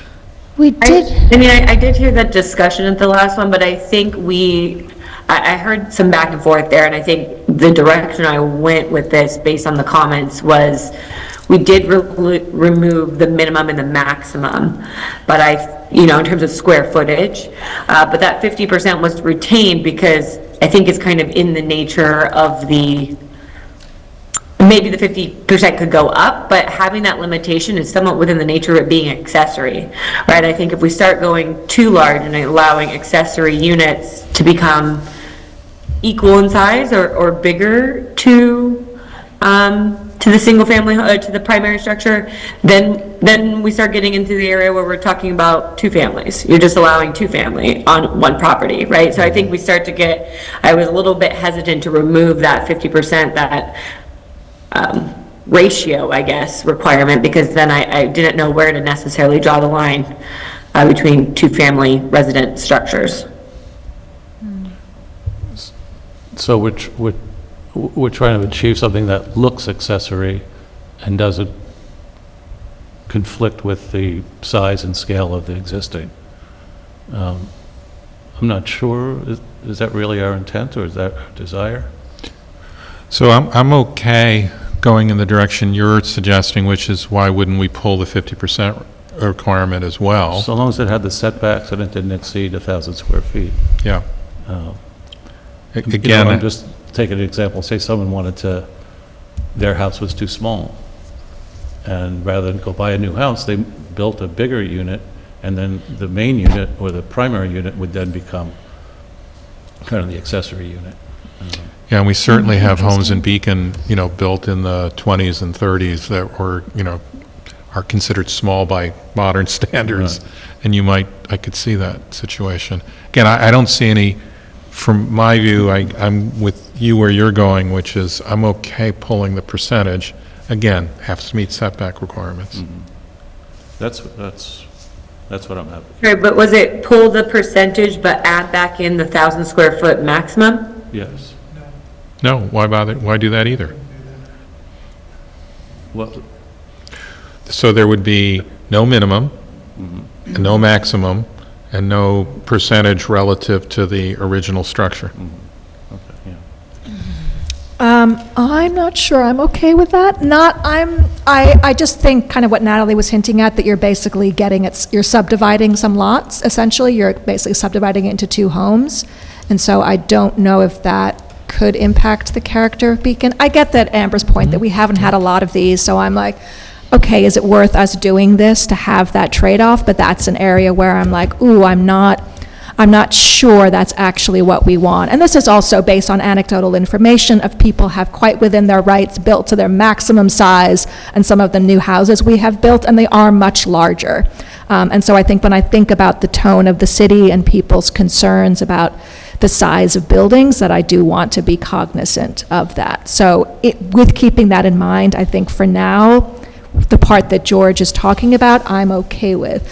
Having said that, if others on the council feel like it's worth removing that as well, allowing larger places, maybe like the example you gave, Lee, is actually the current home becomes kind of the accessory one by default, because it is smaller than what you could build on what happens to be a larger rear yard.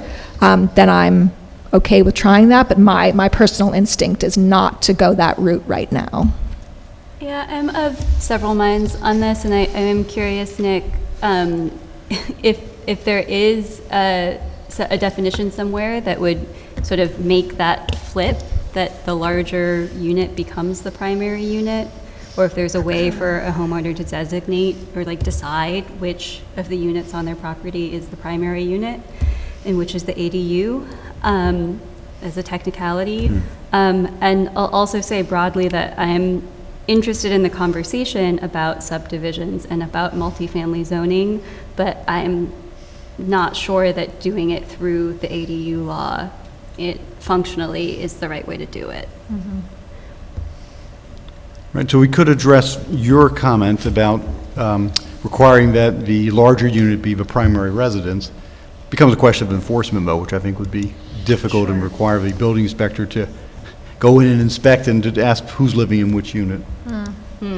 When we did the original version of the accessory dwelling back in the 90s, we were envisioning a senior living by themselves, and they might choose to live in the smaller unit and could better support their house by living in the smaller one and renting out the large one because they were down to one person. So the way it was written at the time was it was the owner's choice which one, but one needed to be smaller than the other. That was the way it was set up then. I'm not saying that's why we set it up now, but I'm okay if the owner chooses to live in the smaller unit. Oh, for sure, yeah. Yeah, I do want to separate those things, that the owner can live in either as long as they're living on the property, in this phase at least of the law. But that, yeah, I feel like we are getting into an odd definition of accessory unit when one is larger than the other. Which one is the accessory unit? Yeah, and I hear your comment, Molly. It's almost like if there isn't a difference in size, you've effectively had a two-family, right? And is that what we're doing? And I hear you, but I right now I'm tending to lean on the side of open it up and see what we find. I don't think it's a huge issue to say let's not open it up and see what we find. But I lean on the open it up right now. I mean, to clarify, we're keeping the check, though, that someone who might want to do this scenario, a bit of a larger unit, it would still be a site plan review, or are we taking away that requirement? No, so unless it's violating the setbacks, that, if it's still in the envelope that you could do a single-family house or an expansion of the single-family house, then if it's within that envelope, it would not require site plan. It's just building inspector. Question 5 says that for accessory apartments, greater than 50% of the primary building site plan approval from the planning board is required. That's the one we're discussing to remove it, to remove. I would say keep if it's over 50%, to get the site plan approval. It could be done, but they need to get site plan approval. That would be a good compromise, I think. That's what I lean towards as well. But I think that's how it's written, isn't That's how we it? left it last week, I thought. That's correct. Yeah. And then we said to leave it, and that's But we're getting rid of- evaluated, but we'd have that check built in. Yeah, we're Okay. getting rid of the sentence before. Okay. Everybody good? I think that's what we're doing. All right. Yeah, and I think what I'm hearing is this is an item right on the edge, and I think it's good. I'm good either way, so this is fine. I mean, and I'm getting to that age where it's like, I would move into a smaller place and let somebody live in the bigger place and still be on the property. Yeah. That So, makes sense. yeah. Yeah. Okay. So just to clarify, we're keeping it as it's written with the, We're taking out the minimum, but taking out the 50% maximum, but if a design goes above 50%, it requires. then it requires site plan approval. Yeah. I like that. I think that works, okay. All right. Just one other thing regarding the setbacks in R1 7.5 and R1 5, it's the 5-foot setbacks. I thought we talked a little bit about this last week, that, there might be an existing structure that's 5 feet away on like a shed, and then it suddenly becomes a residential, it's rather close to the neighbor, if they both, and so, I don't know if there's room in those two zones to increase that to 10 feet? Well, so I think the issue of setbacks, again, I have a separate set of issues around it. One is, I'm not sure they're all conformed yet, but the other one is, suppose there's a garage that's not, it doesn't meet the setback, but it's an existing building. And you want to build where the garage is. The garage has been there, that's probably not as big an issue of having a garage near if you're the adjoining landowner, but if all of a sudden it's windows and a person, it might, right? And so how do we deal with an existing accessory building that's too close, whether it doesn't meet the setback, or your suggestion, maybe the setbacks aren't enough if there's windows as opposed to a garage, right? And sorry, There is already an existing provision for that in the code. That's existing, right? That's subsection H, that says an existing structure that does not conform to yard requirements may be converted to an accessory apartment without a variance from the zoning board of appeals if the proposed use will not enlarge or increase dimensional nonconformity. So that's existing language in the code. So you can add windows, but you could not add a second floor. Yeah. Is that it? Or bring it closer to the property line. Okay. Okay. So now let's go back to George's, right? So that deals with the beyond the setback. So within it's meeting the setback, but are the setbacks okay? Yeah, and does it prohibit, if by having an increased setback in those two zones, will it prohibit ADUs, or should we consider increasing the setback? Yeah, the one thought I had was there may be circumstances where we want to give the building inspector some ability to refer to planning board if something, and maybe that could cover it? Well, it's sort of as of right now, that it's 5 feet. If we put something in there that, I don't know, leaves a lot up for the building inspector to decide. Well, so maybe a criteria would be, because we just have to play with this a little bit, is, if the building inspector observes that there are living quarters, considered in his, that person's judgment too close or something like that. Because, if it's a 5-foot setback and you can build it and there's no house nearby, nobody cares, right? We're all good with that, right? It's if the accessory structure is too close to the next house over or something. Too close is very subjective, though. Yeah, I think you have to define it. Nick, you got away? Well, I'm going to say, if it's a dwelling unit within X feet of the accessory dwelling unit on another lot. Yeah. To say within 10 feet or 15 feet or twice the setback or. Because the setback is to the property line. Yeah. Yeah. Defined to the living quarter. Of any adjacent. Because if you leave it subjective, then we're subject to challenge. Yeah. I do like twice the setback to the living quarter. I feel like that seems pretty reasonable. Really, And just it's in those two zones, because it's such a small thing. I think if you go into other zones, it doesn't really apply. Yeah. I know, and I'm trying to be fair and be just because you live in this zone that has smaller setbacks, it should apply to everybody, I guess. Yeah.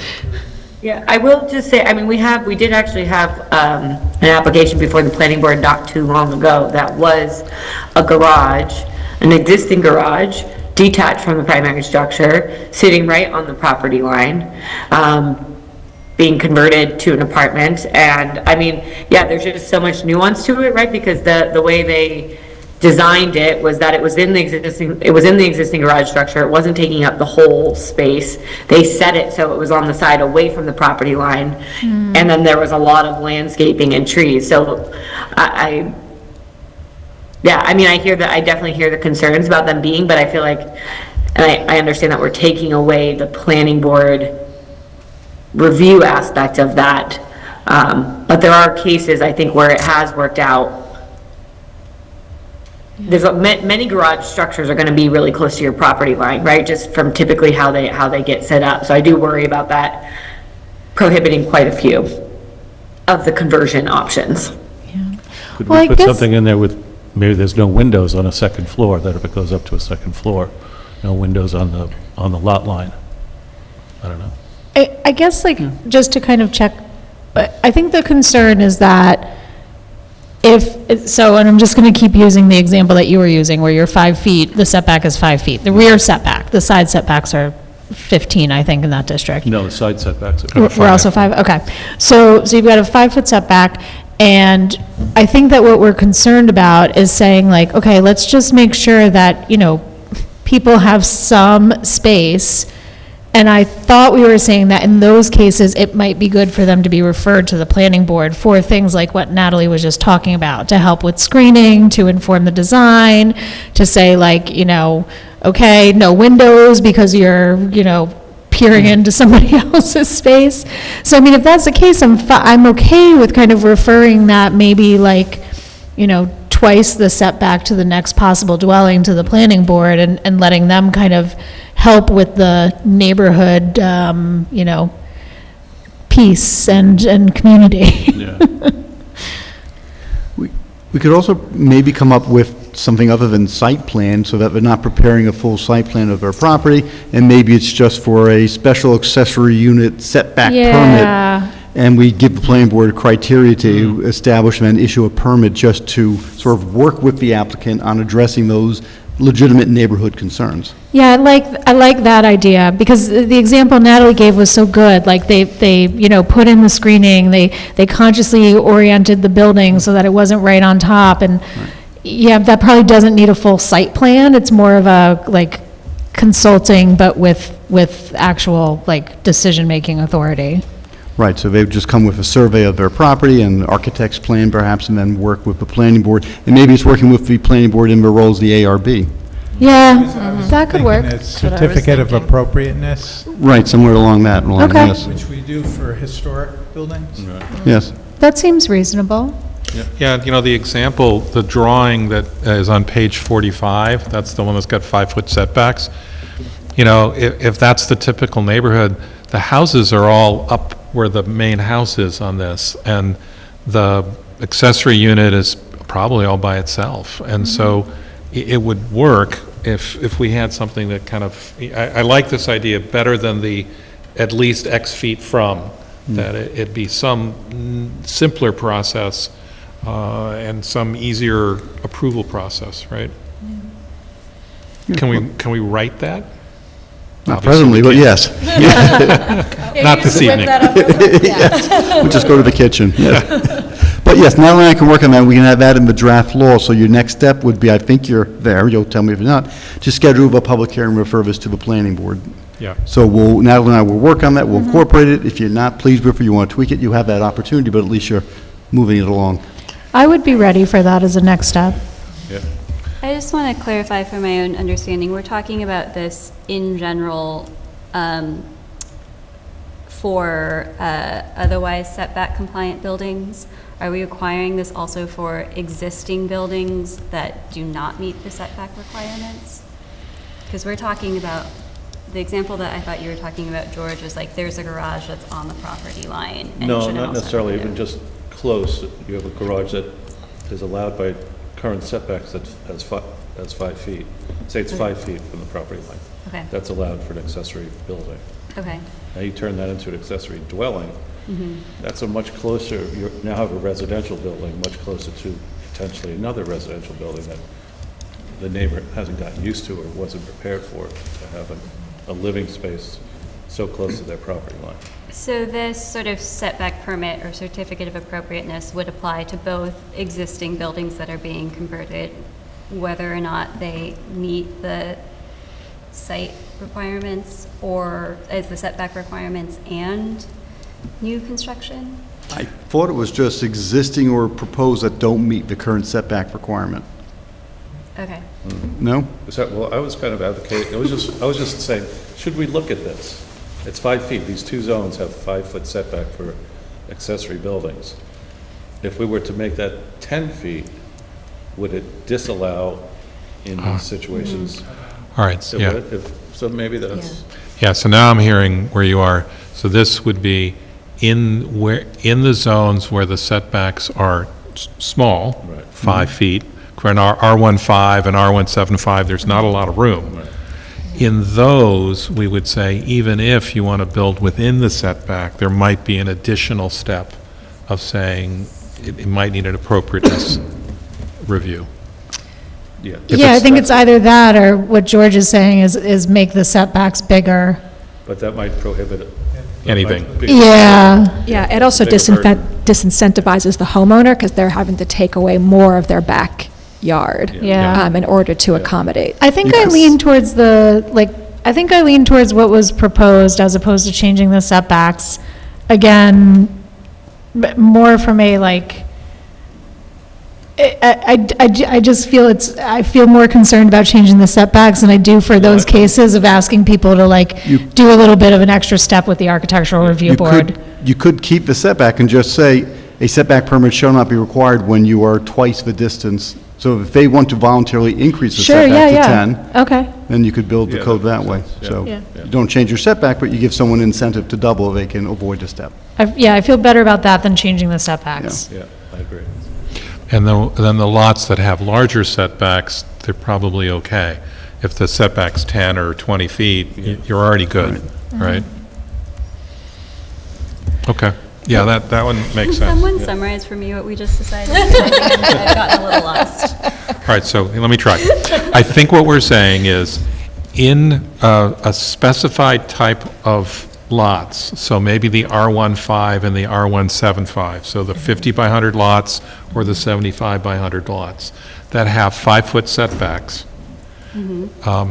it would say, if you want to build on that 5-foot setback, there would be an approval process, a certificate of appropriateness, a small planning board step, not a big one, but only for those. And if they choose to be, would it be 10 feet? If they choose to double as well. go to Yes. 10 Yep. feet, they would avoid it. Yeah, Yes. yeah. Okay. So it applied to only really those two. zones. Yeah, those are most of the zones in the center of Beacon, by the way. Yes, So where Molly lives. Yes, these are not small zones. They, to. like the center of Beacon Yeah. is basically all R15 and R175. Exactly, right. So- Can I put a little wrench in this? Should we also consider adding that for the existing structure that do not conform to the yard requirements? Like, they may actually be closer than the 5 feet if they're non-conforming, but maybe they should make sure that they're getting a certificate of appropriateness.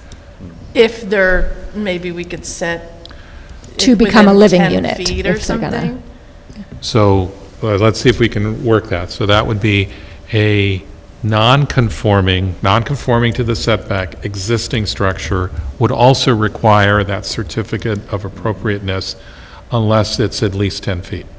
Yeah, you can, I don't think you can do the 10 feet. Yeah, you might not be able Those to. places, yeah. So it would still need that certificate of appropriateness. They It would, would need the certificate of They Really, would- it's real, but what we're trying to achieve is having, instead of giving them outright approval to do it, it gives them this other level of scrutiny and the opportunity to, direct their building away from the neighbor and so on, so it achieves what? it might work. So does that do what you're thinking, what you were concerned about? Yeah.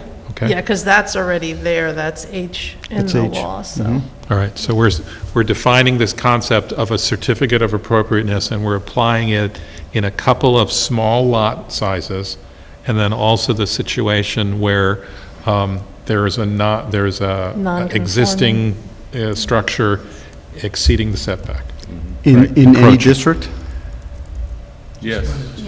Oh. No, in any, Well, Right. it's within Yeah. 10, but they have to be 10 feet away. At So it least- could be in any district. No, Yeah.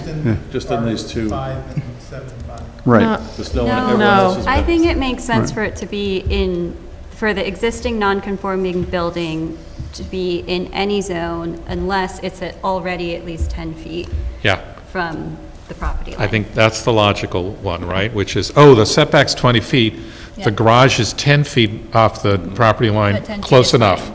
Yeah. right? That's okay, is what Yeah. you're suggesting. Yes. But if The only somebody caveat I put would- it 5 feet from the line, even though they should have been 20 feet, they need a certificate of appropriateness. That's right. The only caveat I would have is that on these larger lots, it's unlikely that the residential dwelling unit on the adjacent parcel is that close because they're larger lots. So in that case, you might want to then have the separation distance from an adjoining dwelling unit.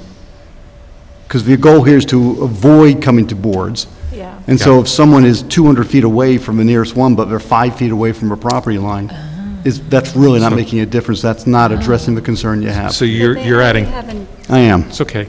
You would suggest adding a second criteria. I like would. that. Right? I Meaning would. Yeah. less than 10 feet and, right? Yes, There's somebody nearby you. yes. Right. Yeah, And so then you- I'm looking at the like the block between Cliff, South Elm, DeWint, and Beacon Street. It's all R15.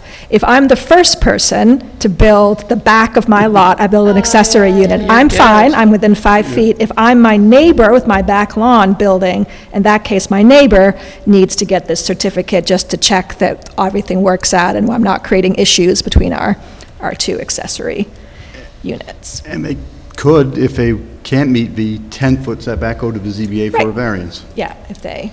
Yeah. Right. So at least 10 feet, and how far from another dwelling unit? I mean, I'll work with Natalie on what seems to be a logical number. We'll have to look and come up with that number. But I think we're going the right way. Yeah.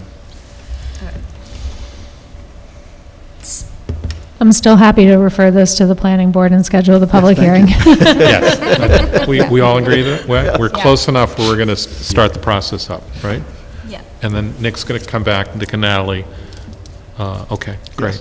Okay, Thank you. good. This was good. Also, especially thank you for the detailed diagrams. That was so helpful. I just Yeah. want to, I just want to say you're all becoming zoning geeks. Be really careful. Natalie, do we need to do something Address to that. fix RD5 with the 30-foot setbacks on 50-foot That one lots? is weird. So can I suggest that's the extra step, that we do another review of the setback issues by lot size? It doesn't quite seem right yet, right? And could you all propose what you think is right, Natalie? And Yep. I think that's Yep. more you, Natalie, than Nick, right? Yep. I already started it, but Yeah. that can be in the next packet for sure. Okay, so that would be the other thing we're going to review the next time. Sure. Okay, that'd be great. That's actually where you live. Angela Court is RD5. So I'm trying to find one. There are not 30-foot setbacks. Yeah, but, I'm thinking my own house, we have old houses, the garages are right on the property line, but the houses adjacent to it are urban renewal lots, and so not the same size, not the same lot size, and so that measure of how far away is the house becomes relevant, right? So I think we've done good work here. So, we okay? Onward.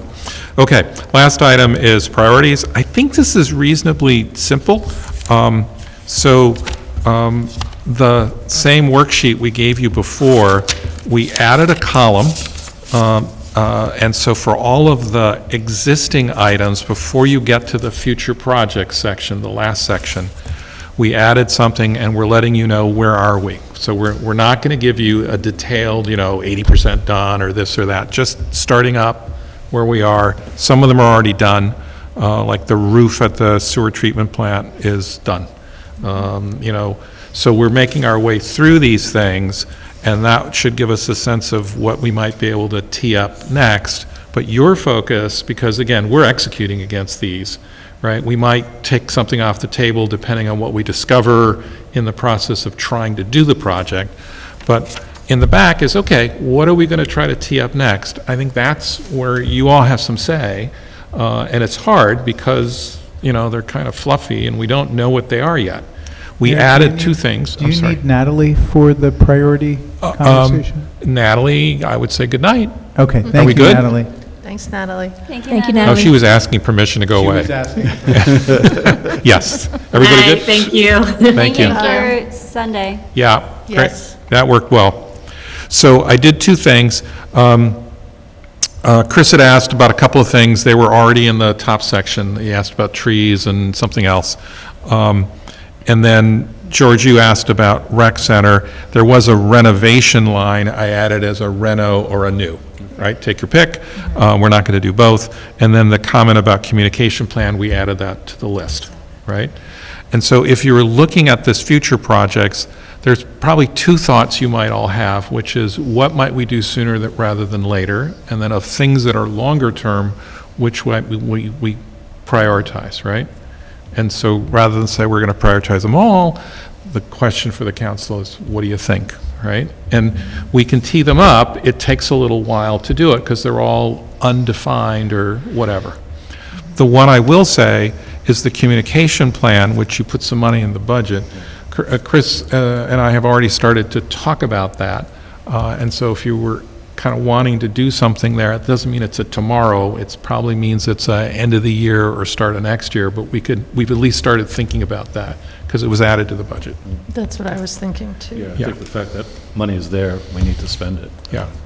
And, you know, in our discussion, Kristen, tell me whether I said this, I say it correctly, most of it is not an expenditure of funds, it's an expenditure of time. That's right. And it's interesting, we may have that time internally if they otherwise have some time, as opposed to having to hire outside time. So like one of the things we've talked about is actually producing information for both a digital and a paper guide to everything that's public facing from every department. And it basically would be, think about somebody who moves into the community that doesn't know all the things that people have lived here. When do Christmas trees get picked up? How do I sign up for the pool? Is there an after-school program for my kids? Where do I license my dog? Who do I call if I have an odor complaint for the wastewater treatment plant? You know, how does my water bill, what's the E on the water bill mean? So we literally could think about doing something that goes through, it's like a resource guide, and it would be everything in the city and then some other things. We talked about, you know, if you needed a passport, we could talk about, okay, you could call the congressperson's office, or you could, certain state things we could refer. And we scoped this out a little bit, and we even have somebody who is a graphic artist on staff who, that's where the little bit of money would come in, it'd probably be overtime. Once we design that text and we get all the necessary input from the departments, it doesn't all live on that. Some of it would live, it would say, if you want the schedule, for instance, of recreation, here it is on the website. And that way, that could be dynamic, whereas this is more static. It would be you do it once, you update it once a year, but it drives you to the websites where it's more frequently updated. Are you suggesting that be a printed thing? I am, actually. I think it could be both. You could have it digitally. We talked about having it so it's usable on a smartphone, but then also you use some of the money to print something so that people that don't necessarily have a lot of experience with digital information also have a book. Yeah, I think that's good. You know?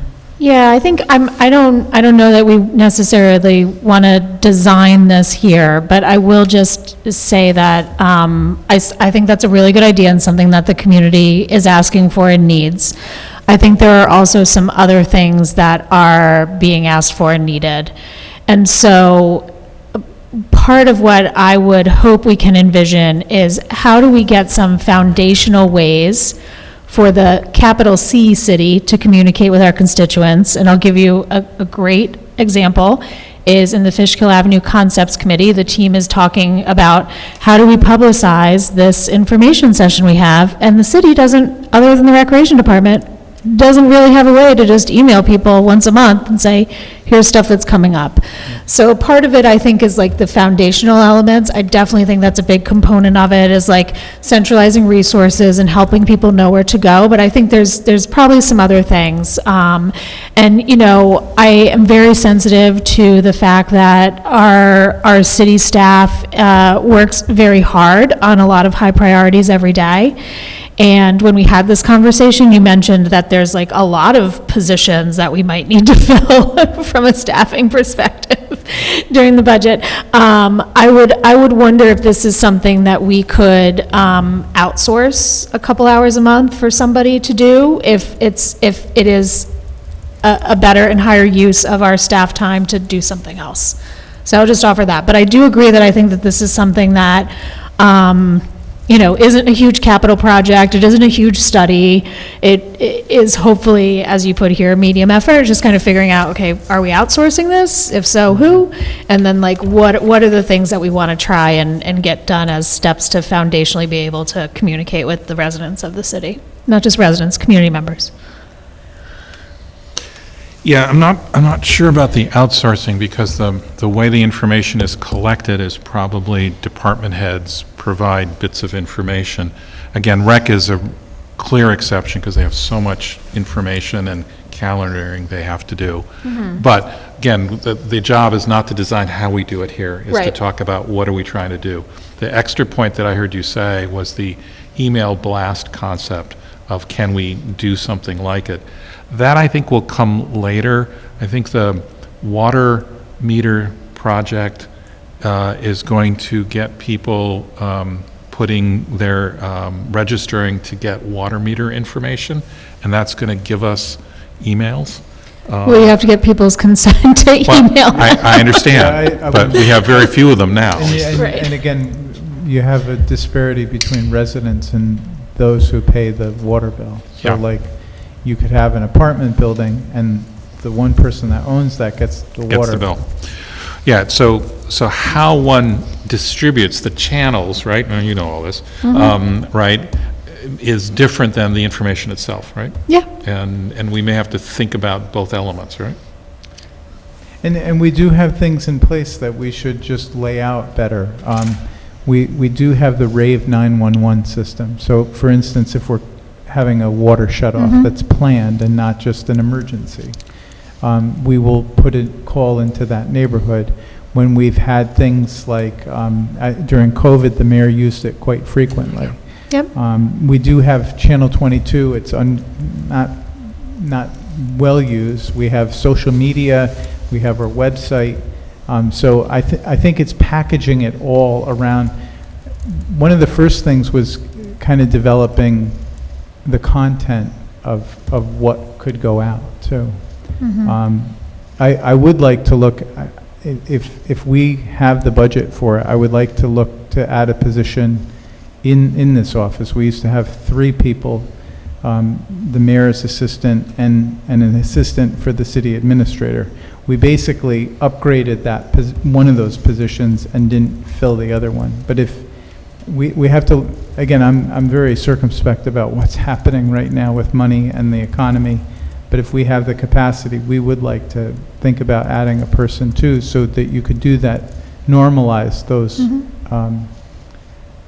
those outreaches and do that more proactively. Yeah, I really appreciate you bringing that up, Chris, and I think it's something that I'd love to hear more about. Again, I'm just thinking of all of the positions that you were saying we need, and so like, how do we get a plan in place to make sure that we are supporting the city in the best way that we can? Yeah, and for me, I just want to see how the year goes. I want to, we're doing the firefighter contract and the police contract.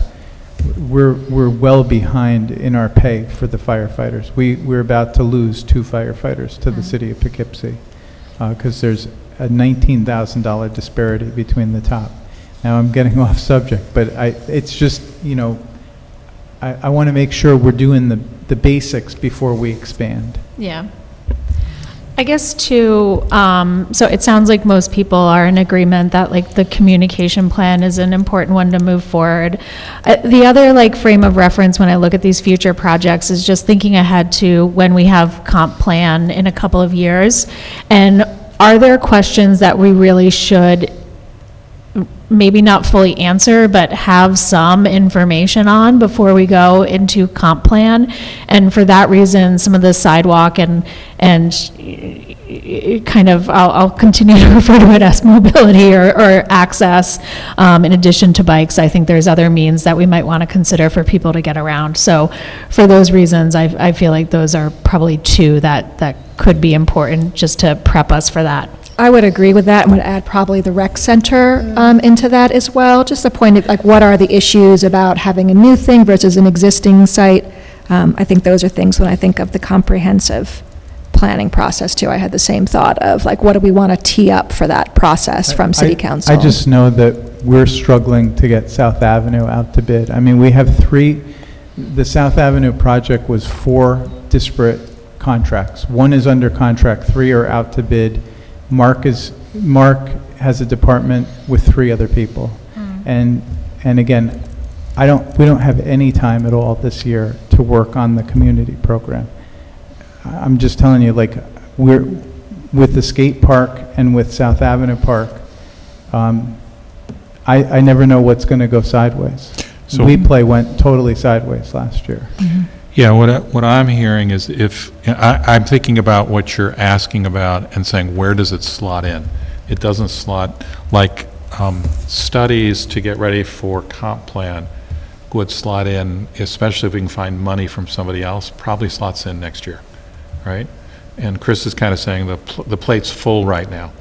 The issue of a building for recreation, as opposed to all the programs that we've done, probably, again, the thinking about it probably starts to slot in next year. And use how many years it took us to do the firehouse as a sense of how long are we talking about. It's going to take some time. It's not going to get built in a day, and it's not going to get considered in a day. So that's what I'm just saying I'm hearing. And Right. you have things queued up already, like the rehab of Riverfront Park. I mean, that was put into the capital program, I think, at least 5 years ago. And it was supposed to be done. It's all designed, but nobody's had the bandwidth to do it. Yeah, that was related to that. There are a lot of these that I think are good ideas, and we could build engineering or put money and time towards engineering plans, bathrooms on Main Street and future things. But my question to you, Chris, is it worth doing that? I understand what your priorities are. We've put this out, and we're trying to get as much done as fast as possible without being fiscally irresponsible. I will assure you that I have pushed this city harder than it's ever been pushed in the last 4 years. And you can see the results. I mean, we have done more capital projects in the last 4 years and stuff around it, like support for the farmers market, support for the flea market. Nick knows that we've done over 100 contracts that were out of contract when I walked in the door. So again, we're running as fast as we can. I never say, oh, we haven't done enough. And again, it's just, we'll get to it, but we have to do it in a thoughtful manner, or we go beyond budget, or we start making really bad mistakes that can be expensive. So with that in mind, what is a good rule of thumb for how far in advance we should be thinking about what priorities we want for the future? You can set the priorities, but you can't say, I want to do a study of sidewalks, a study of mobility, a study of, communications, a study of the rec center, and the speed limit study all next year. I mean, that just doesn't I don't think that's flow. what we're discussing. We're just discussing future projects that the mayor gave us. No, It's listed right I got it, Pam, but Molly was specifically asking if we could do something about the community center. And again, you can at some point, but Well, it's number 121. I know it's on the list. There's a lot of, this list is like a 10-year list to get through.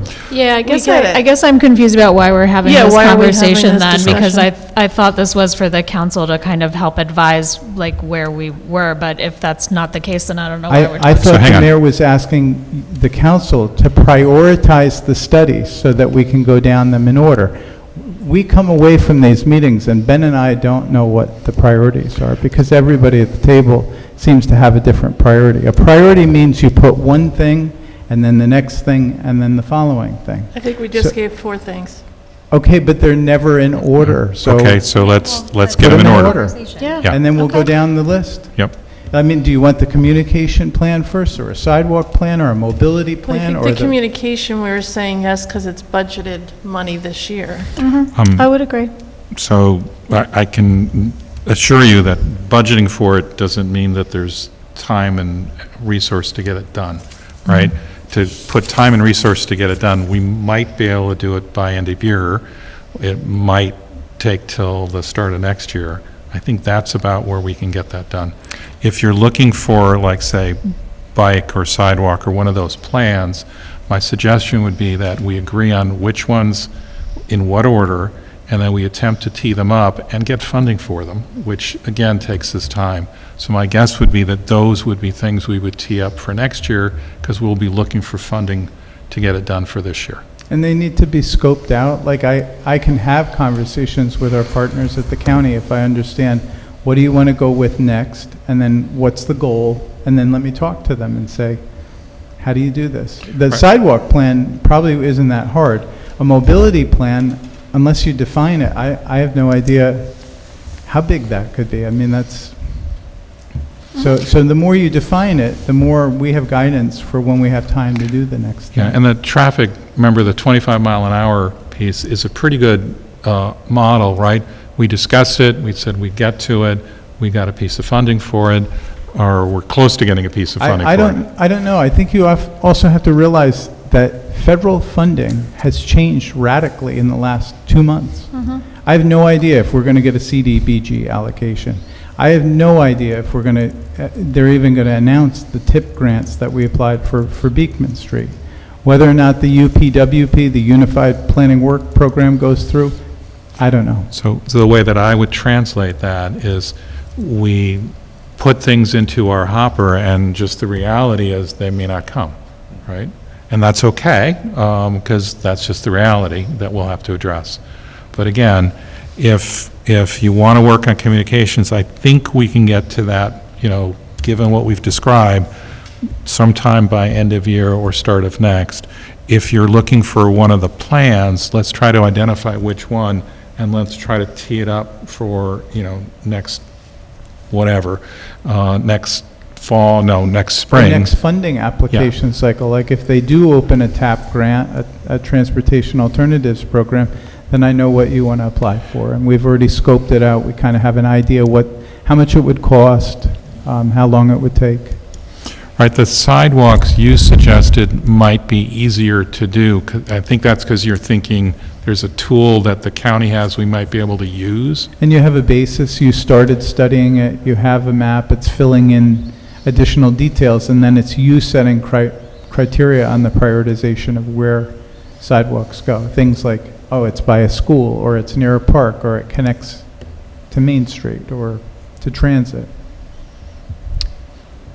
And Natalie can work on that, but Natalie's been really busy just with the Fishkill Avenue Corridor Committee. Yeah, to the extent that it's planner resource, that's 6 months away, right? I'm just being honest, because she's got her hands full right now, right? And we've got, as a council, a set of planning and zoning things that we want to do that will take up some of that resource, right? So again, I think if you said sidewalk, that again, we could kind of tee up in the next 6, 12 months, something like that.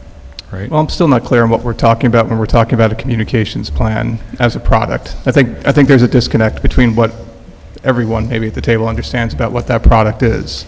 If it's a matter of outsourcing it, developing a scope, and going out and paying for it writ large, then maybe that's something that does take time, and it would be something that's end of year or next year. But there's probably a lot of fruitful discussion about determining, having a presentation about what we do have as an internal resource, and what your perspective, Chris, on what we have and what we should be maybe expanding upon in a relatively costless way. Maybe there's some really cost-effective ways of enhancing our efforts and communicating with the community. And I think there's a constructive conversation we can have in parts, in segments, over a number of meetings that will help us define better what we want out of a communication strategy. Again, likely identifying some very cost-effective ways of enhancing what we're doing. So, yeah, the only issue with that is it's not just the dollar cost of hiring someone, it's the time of the crew in the city, right, of each department head of... Sure, but I'm not even necessarily talking about taking any of their time yet. I'm talking about the conversations that we could have in terms of having forming an agreement about what we want to prioritize, even within that one element of what we're trying to develop. Yeah, what we're talking about, what is communication? Are we doing what? Scope it out. Yeah, I'm okay with this group having that discussion, right? We're not going to implement anything, but if we can at least agree on what do we think that means, that's easier to scope, right? Well, I wouldn't even go so far as to say we wouldn't implement. Maybe we can find something that's really easy to implement. We might find an external resource that we can bring to bear, like at the county. That just helps what we do. Yeah, and relative to that, you know, the item 121, the parks, talking about the community center or something like that. I had asked a couple of weeks ago that we just do an inventory of programming that we have, that the city is doing, that volunteers are doing, that we imagine if we were to build something, a center or something, or if we were to use our existing building. I think we just need to do an inventory of what we hope to have in this, the city, what kind of services we'd like to provide, if it's better under one roof or multiple roofs. I think we should discuss, because I think we were caught with our pants down to some degree during the pandemic, when all of these volunteer efforts were, you know, they kind of filled huge gaps. But I think the city needs to be also more proactive in helping those volunteer groups. The city, I do want to note, the city was very proactive. I mean, we did more than $25,000 in food distributions. We supported all of those organizations. No, I know, so, I know. But can we be better at it, you know? But again, like, you look at the list of what we're doing with rec. We have the participatory budgeting that we're trying to implement, which is the skate park. That's a lot of work. That right there was 2 contracts that legal had to put together, all kinds of procurement, all kinds of finance. Then we have, you know, the stuff at South Avenue Park. Tell me where Mark Price gets time to work on that. We're also running a camp, an after-school program. We can get there, but unless you want to cancel South Avenue Park and these other things, we actually have to focus a lot of time on those. I mean, we don't really have time to even do what we're doing now, and we're a bit stretched thin. And then inevitably, like, if a staff person leaves, like last year, we lost the assistant director. Well, that put us back months. We actually had to lower the number of after-school sites we did. I'm just, again, I'm trying to show you all of the things that we're doing. If you want to have a conversation about scoping these things, that's fine, but let's prioritize them, please. Because I've never heard what the prioritization is. Is it the bike, the mobility, the community center, the speed study that's still pending? I mean, there's more ideas than we could finish in a lifetime here. We're going with the ideas that are presented to us, and it's like, I guess we shouldn't be presented with them. I mean, I heard Molly's thinking, and it's not like we're saying, oh, tomorrow we should do this, but hey, there are some things that maybe we should have queued up before the comprehensive plan is done, because you look at 10 years ago, that comprehensive plan, that is so old, Beacon. I mean, it just has changed so much. So what do we have to kind of queue up in the next 1-2 years without hearing about what, I know what we're doing, but we're trying, I mean, I guess you're asking us to vision. Yeah. But we shouldn't be visioning. No, because you said the right words when you say 1 to 2 years, right? These are topics that we're not doing tomorrow, right? We've got a really, we all have a very long list for this year, right? So it's like, okay, if we're starting to think about what do we want to do in the next couple years, we can do most of, you know, some of the things, not all of these things on this list, but the items that we're talking about, we can get to those in the next couple of years, right? Not going to happen this year, right? Even communications, we can scope a little bit, right? But the actual doing, end of the year would be the kind of the earliest, because we've got a lot of stuff to clean up and get done. Next year, if you said this study is important in getting ready for the comp plan, then this other one should be done, fine. That means in the next couple of years, we could probably get those, right? And if you all are saying those are important, we'll get them into it, not this year, right? You know, except for something that might happen by the end of the year, right? That's, I think, where we're at. And we haven't talked about some of the big projects, like, are we going to start doing the engineering work on East Main and the Churchill Street where they cross the tracks, or are we simply going to wait?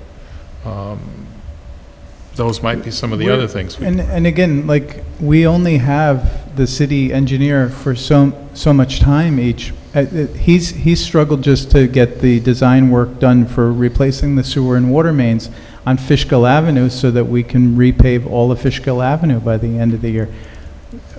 We do think ahead many years, but the practical realities are to get these projects done is sometimes just, I'm grabbing resources from wherever I can and I'm stealing them from other projects. So- And you do that based on the exigencies of that particular project. So what I'm hearing is if we started something toward communication first, right? And if we could do a sidewalk study next, especially if it's with existing resource. And then after that, we could do, I don't know if it's mobility, I struggle with what does it mean? Maybe it's just, a bike system or a bike path system. After that, I think I'm hearing that order. I don't know where I hear a new building. I hear a new building a long way off, and I'm sorry, but I do.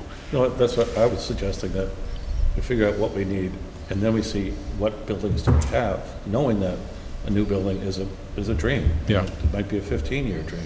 And a lot of that is in the study we did 2 years ago. I was just thinking Oh, we right, probably right, need right. to revisit Yeah. that Yeah, I study. mean, again, we did try to look at that, and that has been a foundation for expanding both programs and reinvesting in what I would say is poorly maintained facilities. Yeah, one of the things we could do this year is at least take a look again at that as a council, right? We're not asking the city staff to do a bunch of work, but us look at it and maybe come back and have a conversation about the trade-off between programs, because you can see we've been investing in programs, right? Because that's where we thought was the valuable piece. And then thinking through, well, what does that say we mean 3, 5, 10 years in terms of capital, right? Capital besides the parks, because we're doing those capital projects, but this is a building capital project, right? Maybe we could do that, but that's a council task, right? I don't think we're asking the city to do stuff. Could we also review the complete streets? That was done many years ago. It's easy, And it's not see if hard. that could, there's things in there that we can look at visioning as part of, the sidewalks and bicycles. So, yeah, I heard that as related to mobility, right? So maybe there's something that, again, as a council, we can start to define what does that mean, right? Because, I hear bike lanes, but you're saying, no, it's more than that. Maybe there's a planner who can give us a sense of what does that mean as a council step for us to get a viewpoint on what are we talking about here? And then that would help us define a when we might do something and what that might be. Yeah, I don't think anybody at this table is sitting here saying, like, I'm just going to say mobility study and expect somebody to figure out what I mean by that. Like, I have no problem having a conversation to provide like a better scope of work or a memo that outlines like what it is that the council is looking for. Like, nobody is expecting like just to interpret like 3 words into exactly what, and there's, 6 people here who have to, or 7, however many of us there are, who like have to kind of come to a consensus on what it is that we think. So yeah, this conversation is like a little weird to me today. Maybe we need to like break down specific things instead of just looking at a big list and say, today we're going to talk about what we mean when we say we want a communication plan, and then next week we talk about what we mean when we say we want to understand bike infrastructure and options for getting around the city a little bit better. Maybe this isn't the best way to have this conversation, because I do find it weird and frustrating. Yeah, I was having a similar thought to you, Amber, that what I'm hearing is that it's important for the 7 of us to have a conversation that's not taxing other administrative resources. We had identified at the end of last year these 3 buckets of communications, mobility, and housing. Yeah. And we said at the time, we have not yet defined what these are, but we need to have a conversation amongst the 7 of us about what we mean to give clarity for next steps. And I think what you just suggested of picking one for the next 3 workshops, let's say, or 4 workshops, to do one at a time, maybe in 2 weeks, the 7 of us come with what we mean when we talk about communications, and in 2 weeks from then, we come with what we mean by mobility, and maybe 2 weeks after that, we revisit the recreation study and talk about what we mean when we're interested in expanding that area of our programming, and let that be an open conversation without committing any city resources to anything Yeah. in particular before. I totally we have think, that yeah, I totally think that's what we need to do, as opposed to just looking at this. So the way we're doing this clearly isn't working.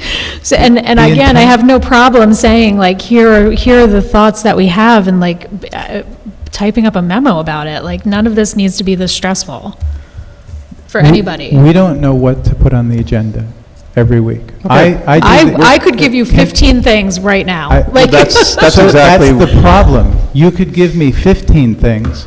We need them in prioritization. Interestingly, So can I've had I a. please finish? I would, look, I do the operational stuff. I know to bring you the contracts that we need to do, the budgetary stuff, the hires.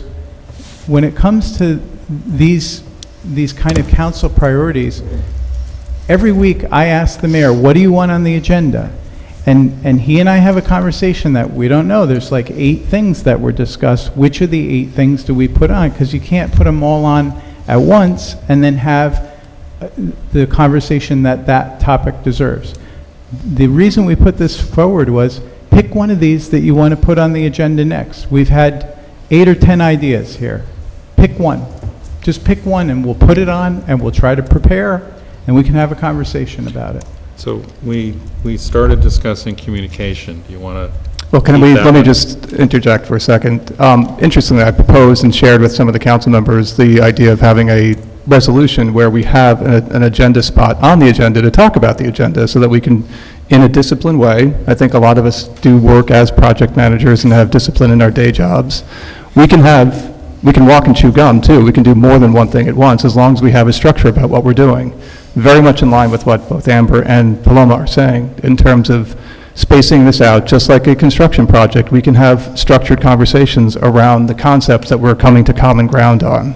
And I think we can do, let's not go crazy and do 3 at once, but I think we could actually put on the agenda for the next workshop to talk about both communications and have homework for us to bring a baseline understanding about what we have as current resources and what our ideas are, and let's set limits on ourselves so we're not here till midnight, but we can have structured and timely conversations to move these things forward so that we have a common understanding and we can prioritize additionally what we want to do. Yep. All right, so I'm hearing, let's see if we can advance the concept of what we're trying to say about communications, right? Because it's mostly internal, and we started it. Why don't we start there? All right? I think Okay. that makes sense, and I recollect a memo that was put together 2 or 3 years ago that was a sort of roundup of the communications that exist. I don't know if Ben or Chris, you remember that. I will also look for it. If we even just had that as a starting point, or not even a starting point, but a reference point. Yeah. I think that would be helpful, and hopefully it does still exist and is relatively up to date. And Chris, I have a request of you that you brought up, Pete and Toshi Seeger Park, that I knew about but isn't on here, and I'm like, oh, it's a future project, but we have put plans together, so I think it is helpful to kind of, as a council, to know all the balls that we have in the air, and so if there's a way to include, not that we'll talk about that directly now necessarily, but just as we think about the larger scope of things, I think that would be useful as well. The list we gave you was intended to do that. It's not perfect. There are things that aren't on it that we've discussed that have come up. It was our best shot to say, this is kind of where we think we're going the next few years. Yep. So, okay, let's bring it to a conclusion. We're saying, and it won't be 2 weeks, it might be 4, right? But we'll do something to tee up the communication discussion again with council. We might give you homework, we don't know yet. We It's just have to totally think about fine. it, right? And see if we can define it better so that we know as a group, what do we think we're looking for, right? Okay. So do you have a full agenda for 2 weeks from now? Is that why you're saying not 2 weeks, but 4 weeks we'd have this conversation? It just means that we may have some homework to get ready for it, and we have to figure out when we do it. 2 weeks, we're not meeting. It's I'm just trying to be very the 4th definitive. of a 5-month week, Monday. The business of the city continues regardless of what we want to do, right? And so it's not instantaneous, right? And again, I am part-time, right? And these guys work a lot. So I'm just saying, we'll get to it reasonably quickly. If you want to do it in 2 weeks, maybe. I just don't know, unless you want to do the work, right? So just, there needs to be a little bit of flexibility. I don't think it's terribly time-sensitive. If it desperately had to get done in 2 weeks, of course we'd do it. All right, let me know. You could assign our homework for 2 weeks because we don't have a meeting. Is that a free week coming? We have Yeah, Yeah, it's only 5 Mondays. Mondays. Well, but we have to think about what the Executive homework. session, by the Oh, yeah, way. that's Yes. right. So the city attorney has reminded me we have an executive session. So are we good? Yep. Okay. Yeah. Do we need a motion? You do need a motion All right, to go so into executive I need a session. motion to go into executive session to discuss legal matters. Motion to go into executive session to discuss legal matters and do no public business thereafter. Okay. Second. All in favor? Aye. Thank you all. Aye. All right. I'll be as quick as I can.